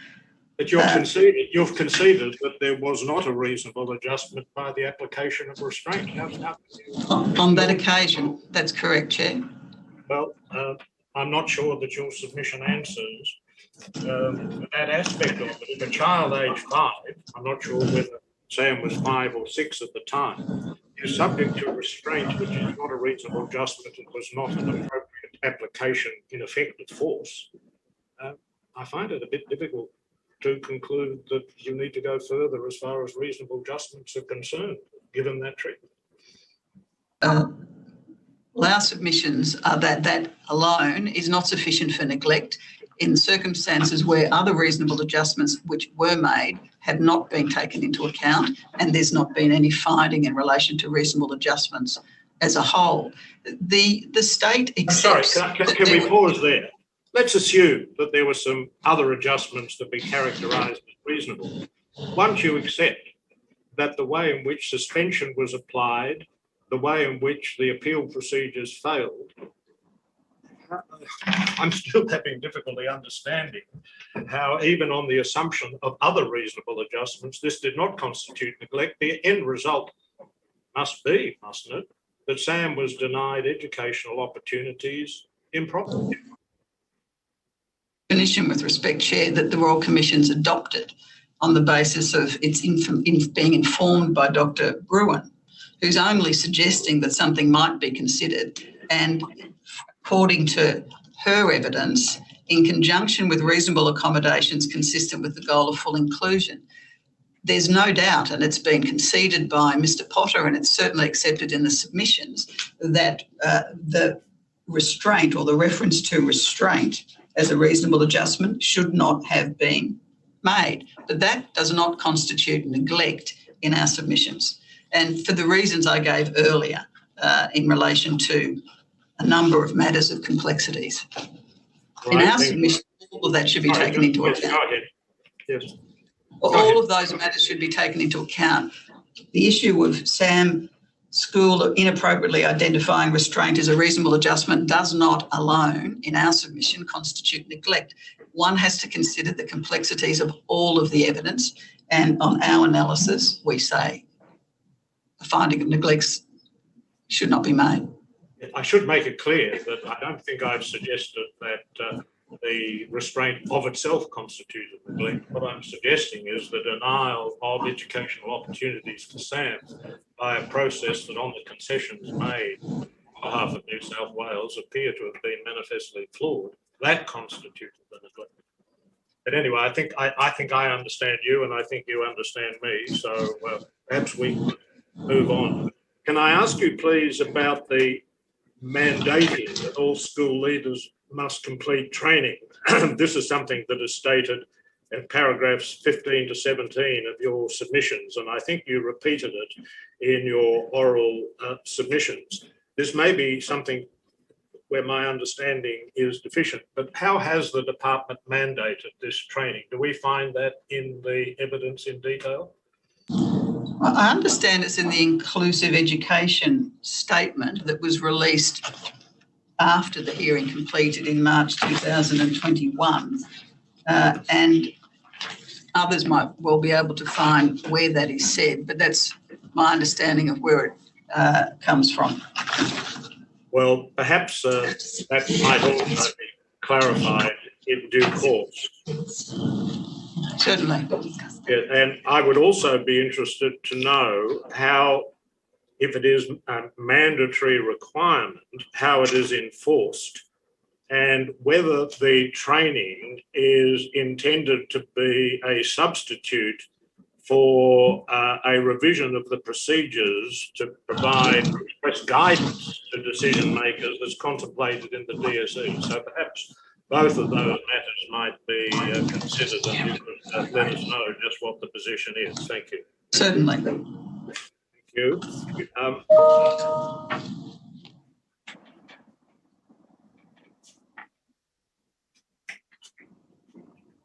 On the question of bullying, I think you heard the discussion earlier this morning that there is a national definition of bullying, not in legislation certainly, but apparently a national definition that has been agreed by educational authorities. I just wanted to ask whether that in any way would modify the submission, as I understand it, that having a policy on bullying would encounter very substantial, if not insuperable, difficulties. Does that alter the position of New South Wales in any way? Well, the brief preliminary response that has been made to that possible future submission is limited to the requirement that there be a record and a monitor of incidents of bullying, that while bullying can and has been defined, to actually have somebody available to record each and every incident is quite different. If it's a complaint, there certainly will be some record and monitoring process, but the complexities of recording instances is what the brief preliminary response to that recommendation goes. Thank you. Having regard to Dr. Melifont's explanation of a verbal infelicity there, may we take it that New South Wales is either undertaking a process of collating data on complaints about bullying, or would be prepared to give favourable consideration to such an approach? Certainly take that on notice, Chair. All right, thank you. Can I then ask you some general questions? Dr. Melifont made it clear that this hearing was not about what are described, I think, in your submissions as special purpose schools established under Section 29(1) of the Education Act. That provision allows for the establishment of schools for children with disability. And I don't want to go too far into that, but I am interested in the approach that is taken by New South Wales. I want to make it clear that I'm not expressing a view about any of this, but I just want to understand the position of New South Wales. You refer at paragraph 118 to the definition of inclusive education in the Disability Strategy, a living document that is published by the New South Wales Government. And I just might read that out because it is something of interest. Inclusive education means that all students, regardless of disability, ethnicity, socioeconomic status, nationality, language, gender, sexual orientation or faith, can access and fully participate in learning alongside their similar aged peers, supported by reasonable adjustments and teaching strategies tailored to meet their individual needs. And that explanation or definition is repeated in the inclusive education statement for students with disabilities and is said to be informed by Article 24 of the Convention on the Rights of Persons with Disabilities. You also, or the submissions also make the statement, inclusion is a practice, not a setting. I just wonder if you could explain that by reference to the definition of inclusive education that is adopted in your submissions. There's not more I can say about that at the moment, Chair, other than that is the position of the Department of Education within the state of New South Wales and is reflected in their approach to inclusion in education. If there's any specific question we can take on notice, Chair, we certainly will.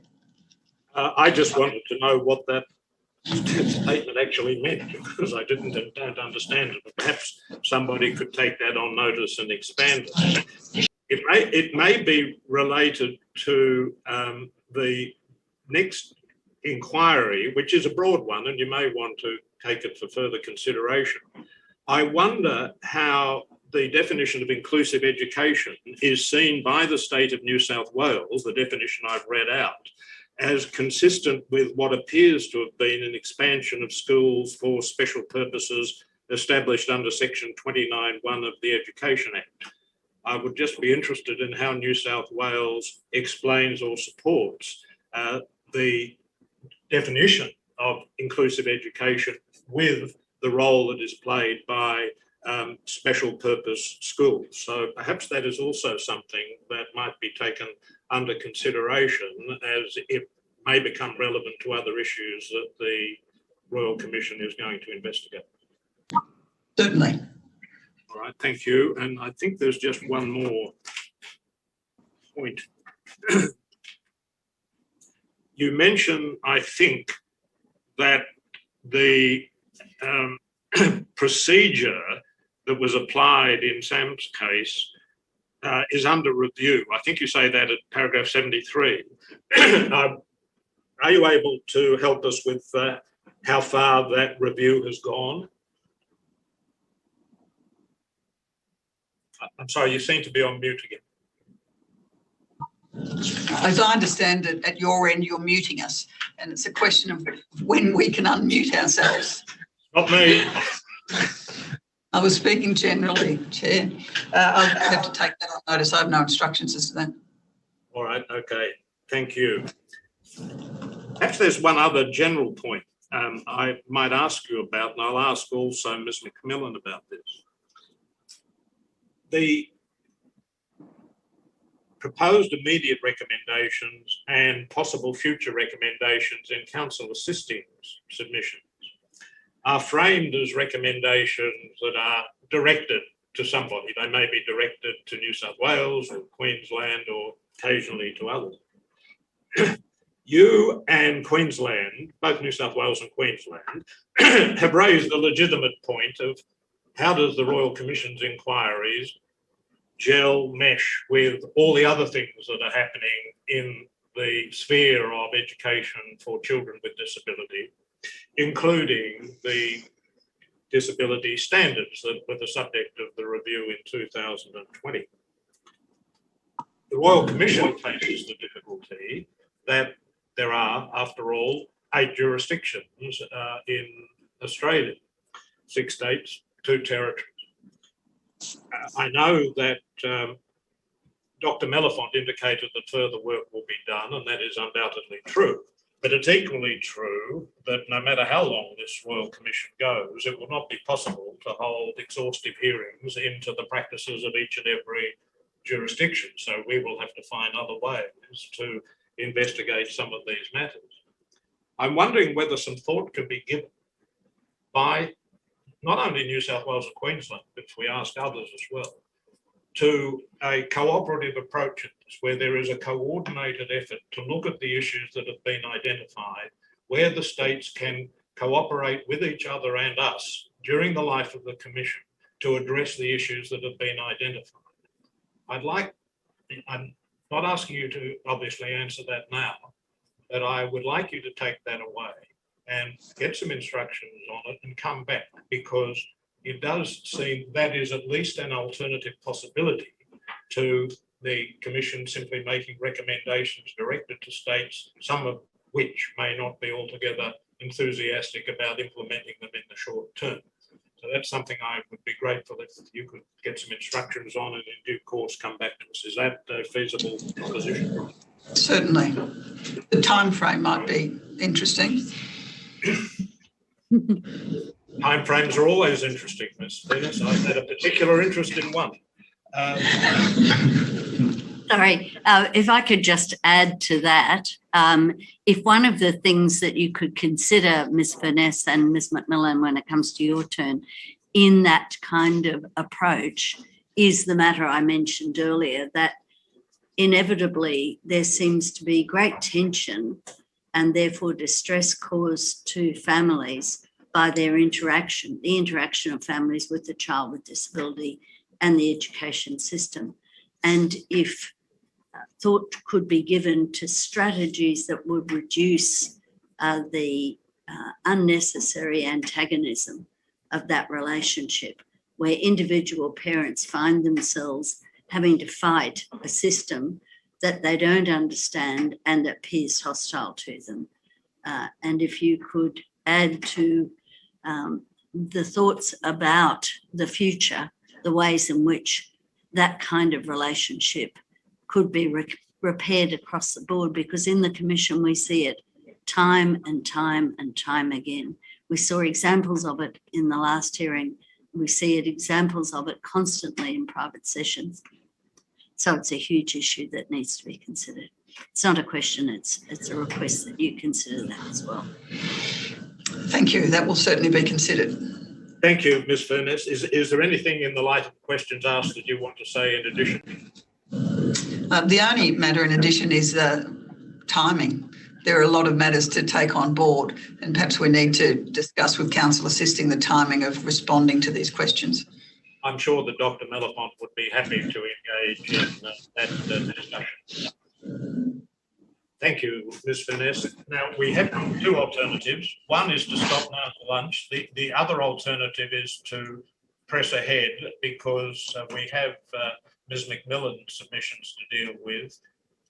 Perhaps I might ask Dr. Mellifont, is there any difficulty from Brisbane's end? I don't want to put an undue burden upon people, staff and so forth if we've been taking too long. But if we, on the assumption we finish perhaps just no later than 1:05, would that be acceptable? Yes, Chair. From Brisbane, the answer to that is yes, and our preference certainly is to press on now. All right. Unless somebody else wishes to raise an objection, what I'll do is ask Ms. McMillan if she has to make any additional comments in her oral submissions in addition to the written submissions that have been filed on behalf of the State of Queensland. Thank you, Chair. I'll sit down. Thank you, Chair. Yes, I'm confident we can probably wrap up by that time, and I'll make some preliminary comments that I hope might streamline some of the matters you've raised with my learned friend, Ms. Furness. So firstly, there seems to be some misapprehension about the role of, I'll call them the DSC, findings and recommendations. What we're really effectively saying is, firstly, there's no devolution of our responsibility, State of Queensland, to the DSC. One of the issues that we raise is one of a pressing concern of all commissions of inquiry are to have recommendations implemented. There is no doubt, as a matter of logic, that where there is alignment between something like the DSC and this Royal Commission, that there is a much greater chance of those matters being implemented. Can I then move on? We say also the DSC has in some ways done some work that, with respect, Chair, you're talking about with other states and territories, because it was a bespoke process. There's discussion about how the process was to undergo. It was very wide consultation with states, territories, Indigenous bodies, and other interest groups. So we say that, apart from your terms of reference, that what is said there is of significant import and naturally needs to be considered by the states and territories. But given that there has been consultation, no doubt assists this Royal Commission in recommendations that it makes. Can I also go on to say that Queensland doesn't necessarily dispute some of the findings and recommendations per se, but is the way, the time frame and the way they are framed that we have some difficulty with.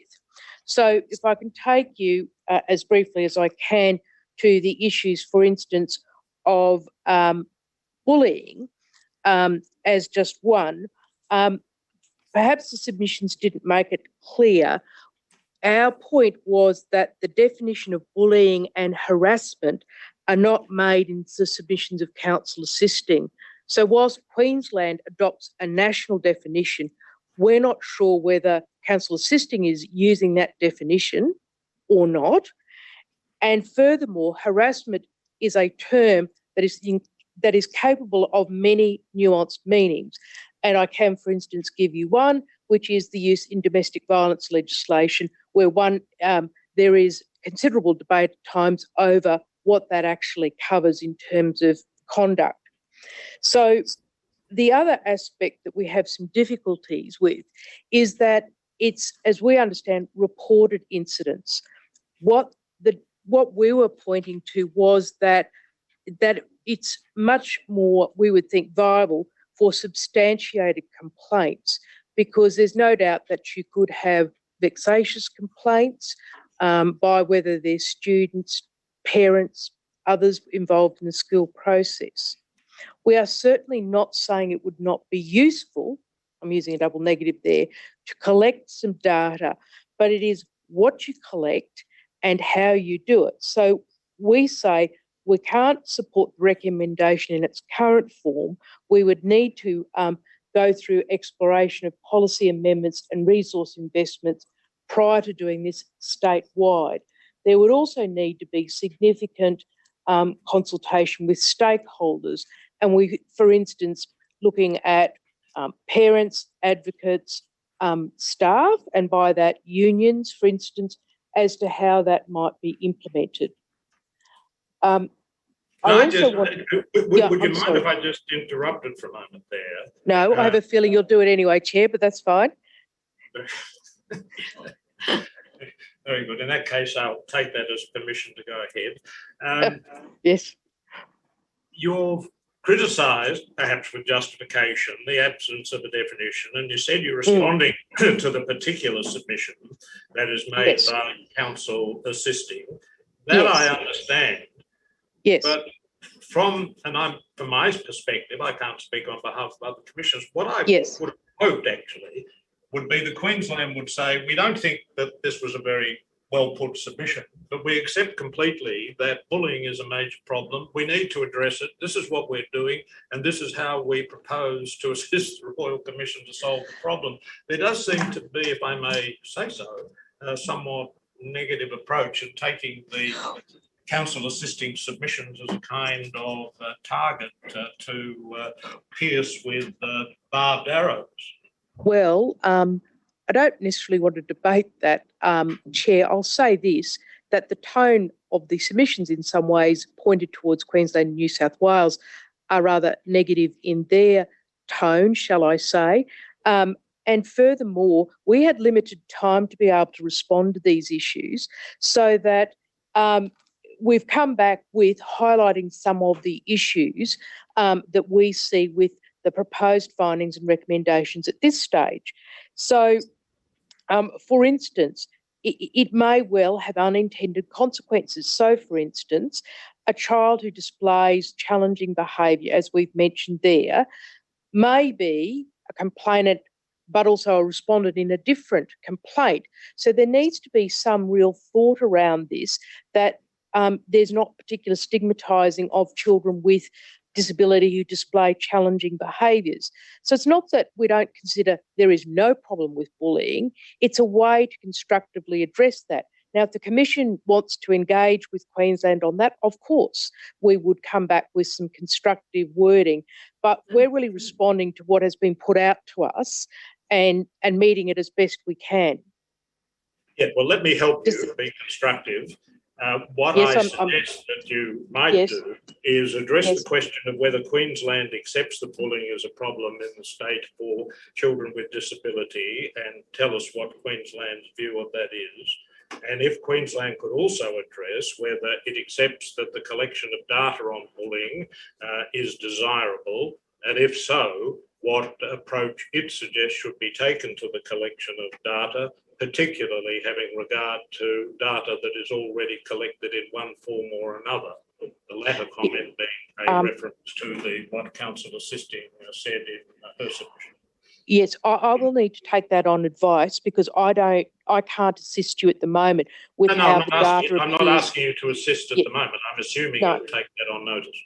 Yes, and for instance, how it may be recorded in one school, I understand there are difficulties in being able to disaggregate that data. And of course, as my understanding, it's more likely to be substantiated complaints. But again, we will need to take that on notice, Chair.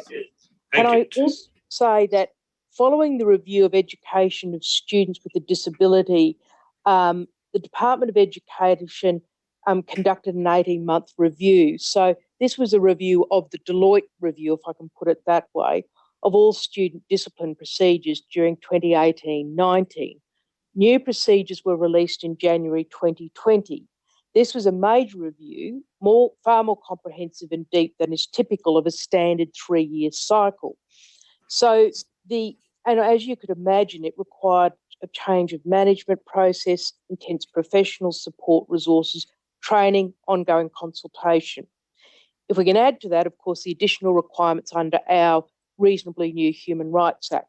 So the point is that when we talk about dates, a review would commence in 2022 and be available in 2023, because if you've got procedures that have only been rolled out in January 2020, you need some time, but one, to embed them, but two, obviously, to give them time to see whether they're effective.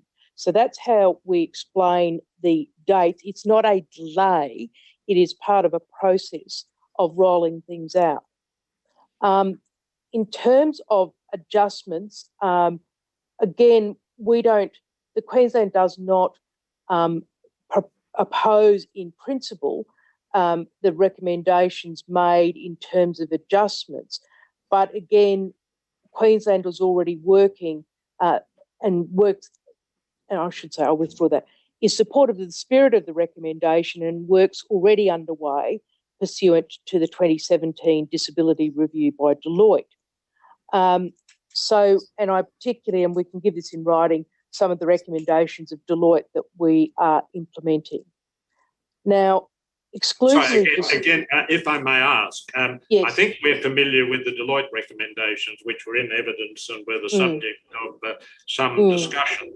You say that, and I'm not querying the accuracy of it, but you say that there are moves afoot to implement those recommendations. Do we have the details of how far those efforts to implement the recommendations have gone, or is this something that is a process underway and we will await a result? Can I tell you that I'll need to take that on notice? I know, and we refer in our submissions to, we've given quite comprehensive notice, the questions that were taken on notice on a number of issues. So I will need to check whether you have already that information within the Commission or whether we need to supply that to you. But if I can take that on notice today. Yes, certainly. Please. So if I can just move on. The other aspect we say about adjustments for students with disability is that, of course, we have some legislative imperatives which we have indicated in the submissions, in our written submissions. So again, those things are always involving considerable discussion with stakeholders, and again, takes some time to roll those out. And I note that the DSE also specifically refers to some adjustments.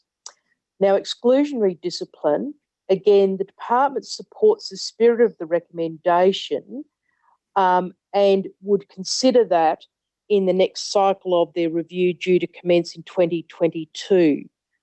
Can I also remind you, and this was taken on notice by Mr. Lassig, and we provided under the questions under notice underhand of a letter of the 30th of October to Mr. Marcush, where you will perhaps recollect Mr. Lassig talking about excluding children, etc., and the positive behavioural learning and the immediate impacts that that was having in terms of reducing those numbers of children with disabilities. So we say that that should be borne in mind in terms of any recommendation made. I'm sorry, I'm moving fairly quickly. I'm just trying to... That's all right. That's fine. Gatekeeping, well, Mr. Lassig, and we say he was a very impressive witness, made appropriate concessions where he needed to. He's very experienced, clearly, in the area of children and students with disability. The gatekeeping issue, again, we don't have a problem with the spirit of the recommendation, but again, we do have some legislative imperatives with that. Again, we hear of two witnesses, I think both former employees of Education Queensland, Miss Haythorpe for about 7 months, as I understand it. I don't say that it hasn't happened, issues of gatekeeping, but again, those are matters that, as I say, there's some legislative imperatives that obviously need to be taken into account, and the recommendation as it's currently formed, we say may need amendment to legislation to do that, which, as one knows, is not necessarily a quick or straightforward process. Can I go to funding briefly for students with disability? That is a huge topic. It was covered fairly briefly, I would say, by counsel assisting this morning. You had very detailed evidence from Ms. Dunstan, if you recollect, all the way back in 2019 about that. Mr. Lassig gave details of it in his oral evidence.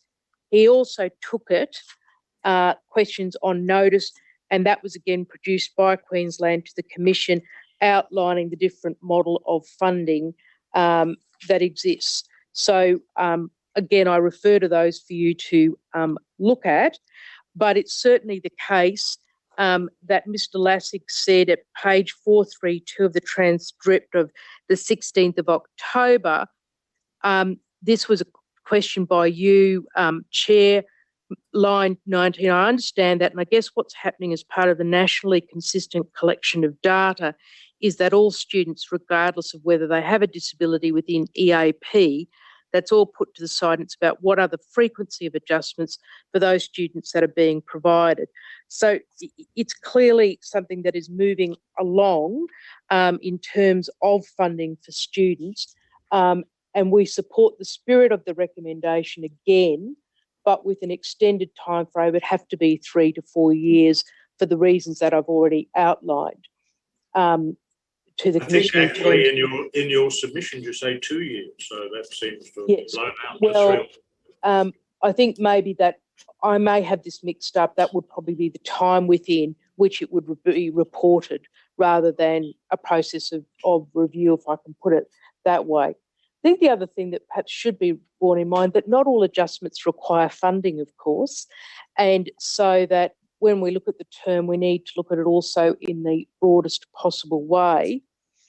And whilst there's some, it seems, criticism by counsel assisting of the autonomy of principals, if you look at page 41 of the DSCs, and I'll leave that with you to look at it, there is actually evidence from this Royal Commission about advantages in terms of autonomy by principals. So we say that is also a topic covered by the DSC standards. And I can say schools are already provided with and can access a range of resources to make adjustments. And I should say work is presently underway to review the resource allocation model, which of course includes the EAP guidelines. But again, we would need to look at experiences in other states and territories, and review undertaken with fidelity will take up to 2 years to complete, followed by a transition period. And of course, one can't divorce it from the fact that with the National Disability Insurance Agency, there are issues again touched upon by the DSC about cost sharing and issues such as that. So it's obviously quite a complex area.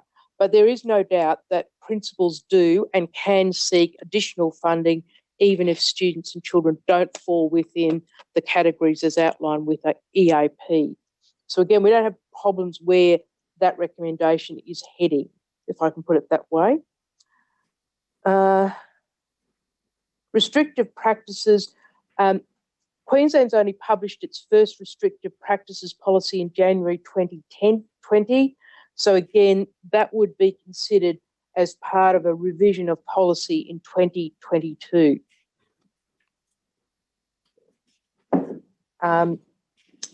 Teacher resource and training, there will be a revision, and again, that should be done within 2 years. We say it is simply not practicable, as counsel assisting has contended that it should be done within a period of 12 months. Again, it would be issues that would need to involve stakeholders and also just the viability of doing so. And we note again, there are recommendations and in the DSE about issues of training for all staff. Can I also draw your attention to the information given under notice by Mr. Lassig, which also has details, specific details of training to be undertaken. Is there mandatory training in force in Queensland at present? Mandatory training of principals or teachers, Chair? Principals. I'll need to just check that. And as usual, I've displaced some papers that I'm looking for. Just excuse me. Paragraph 52 of our submissions, some training is not mandatory. Principals are currently required. You'll see there what they are to undertake. Yes, it doesn't seem to address some of the things that have been identified in counsel assisting. No, I accept that. But again, it would be something that, again, one would think if you're looking at mandatory training and with the mention by counsel assisting of the substantial obligations on principals and teachers, that it's something that would need to be looked at carefully in terms of what would be included. I particularly was looking for the reference by Mr. Lassig on a question on notice about training and professional development for principals, and he outlines there in a couple of pages about the training that currently exists for all staff and also for principals. So if that should be of assistance to you in looking at the current Queensland position. I also wanted to say my submission in passing is the other particularly important issue raised in the DSE is it concentrates on early childhood education as well as vocation and tertiary, which we say are important aspects. If you can remember back to October 2019, Ms. Dunstan talked about the importance of that early childhood education, both the ascertainment but also the importance that it plays for children moving through the system. And as I understand it, how to dovetail that perhaps with assessments under NDIA at an early time. My recollection is also she did talk about some particular issues with Indigenous children in terms of early childhood. And again, I commend that the DSC in relation to its concentration, as it said, on early childhood, but also the provision for tertiary and vocational opportunities, which is something that my learned friend Mr. Power talked about, some of the paucity for them. Just excuse me for a moment, please. Can I also just say, in terms of moving away from an EAP model, there will still need to be some classification in terms of meeting funding models. So whilst one readily understands the concern about children falling within those categories of EAP, nonetheless, if you're looking at funding, there still needs to be some classification, is our position.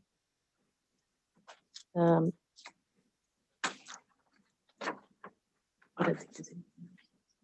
Unless there's anything else, Chair or other commissioners, that now I've taken you on a very I'll ask quick... the commissioners whether they have any questions to put to you. First, yes. I shall ask Commissioner Mason.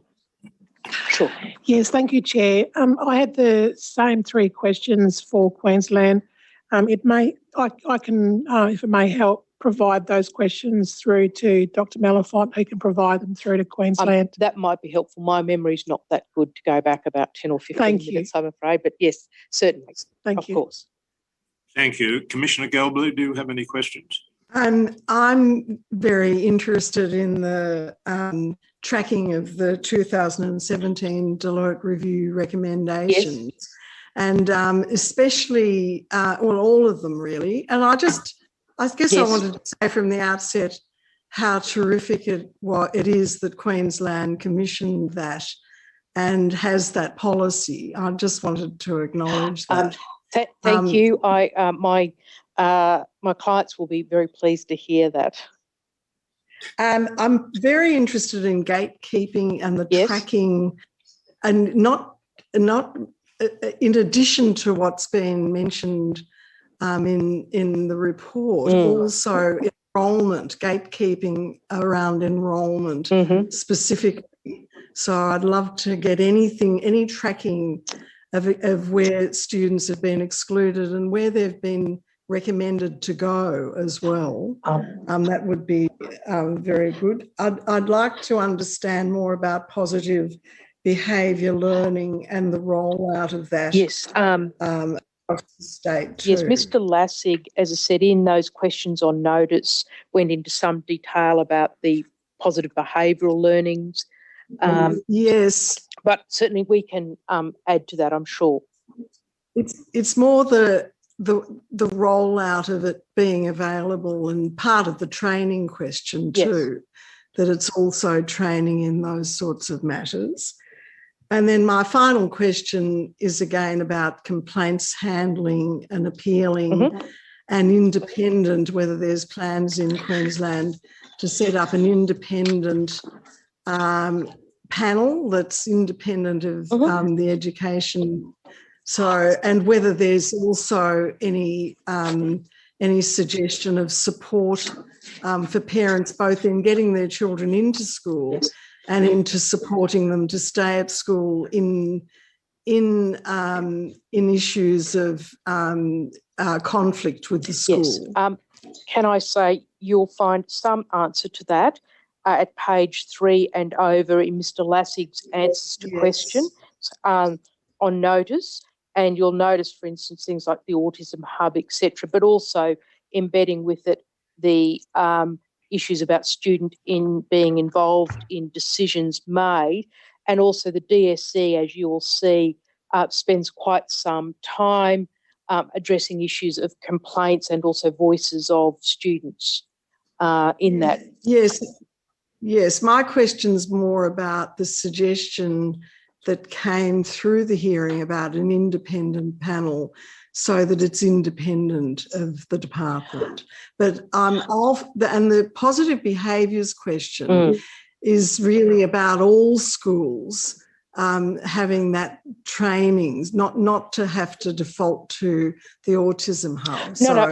And I'm doing them a disservice. I was just pulling that out as one example. Right. It's clearly his answers are more comprehensive than that. Yes. So, representation on student bodies and committees. There's a whole range of issues. I was just pulling one example out. I'll frame that question very carefully with Senior Counsel and get it to you. Yes, thank you. That would be terrific. Thank you. Thank you, Commissioner Galbally. Commissioner Atkins. Yes, Ms McMillan, as I mentioned to Ms Furness, I'm interested in the state of Queensland's policies and strategies, whether they exist or whether they should be developed, for reducing the distress that we keep hearing about from parents and carers of children with disability having to deal with and fight for the educational rights of their children in what often appears to them to be a hostile and adversarial system. So I'd be interested in your addressing that on notice. Thank you. Thank you. As I say, I can't comment on what has been said in other places, so but we can take that on notice. Thank you. Thank you very much. Ms McMillan, I've just got one question that really relates to the question that I asked Ms Furness. I take it from what you've said that it is likely that Queensland would be prepared to participate in a cooperative process if the Commission set one up in which states and territories were involved to address some of these issues. But that's something that I take on notice and obtain some instructions. Yes, I can say this, that there clearly has been cooperation going on. I mean, the DSC is clearly one example of that. But as I understand it, there are communications and discussions that are had on an ongoing basis about policy issues. So that's probably all I can say today. Yeah, no, that's all right. You could by all means take it on notice. But one of the things, of course, one has to take into account with the DSE review and report is that, in a sense, it's just a starting point. It leaves implementation, development of ideas to the states and territories, and it really just sets up a framework. There are some things that the Australian government is meant to do under the recommendations. A lot of what is proposed really rests with the states and territories under very general guidelines provided under the recommendations, but that's just the framework.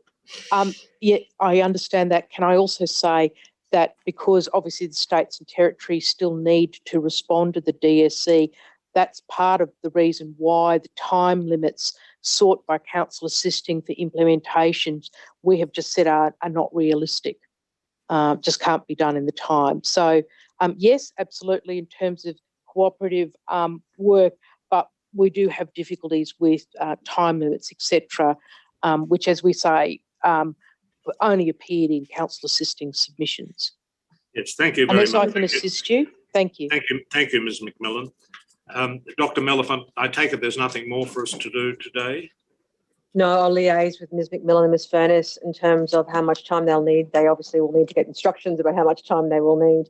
May I very quickly thank my other council assisting for their considerable hard work and effort, and can we each as council assisting extend our gratitude to the hearing team who have assisted us in developing the submissions for today, OSA and policy. And at the risk of singling anybody out in particular, I've been particularly grateful for Ms Yates's hard work and long hours over the last couple of weeks. Thank you. Thank you very much. I would like, on behalf of the Commissioners, to echo the words of Dr Meliphant and express thanks to Council assisting the Royal Commission and to OSA and all staff who have participated in preparing for this hearing. I would also like to thank Ms Furness and Ms McMillan for presenting their written submissions and their oral submissions in an economical fashion that has enabled us to finish more or less on time. So thank you very much to all concerned. We'll now adjourn the Commission. The next time the Commission will convene with a different set of commissioners, not entirely, but not precisely the same, will be on the 17th of May to consider the Australian government's response to the rollout of the vaccines for COVID-19. Thank you. The Royal Commission is now adjourned.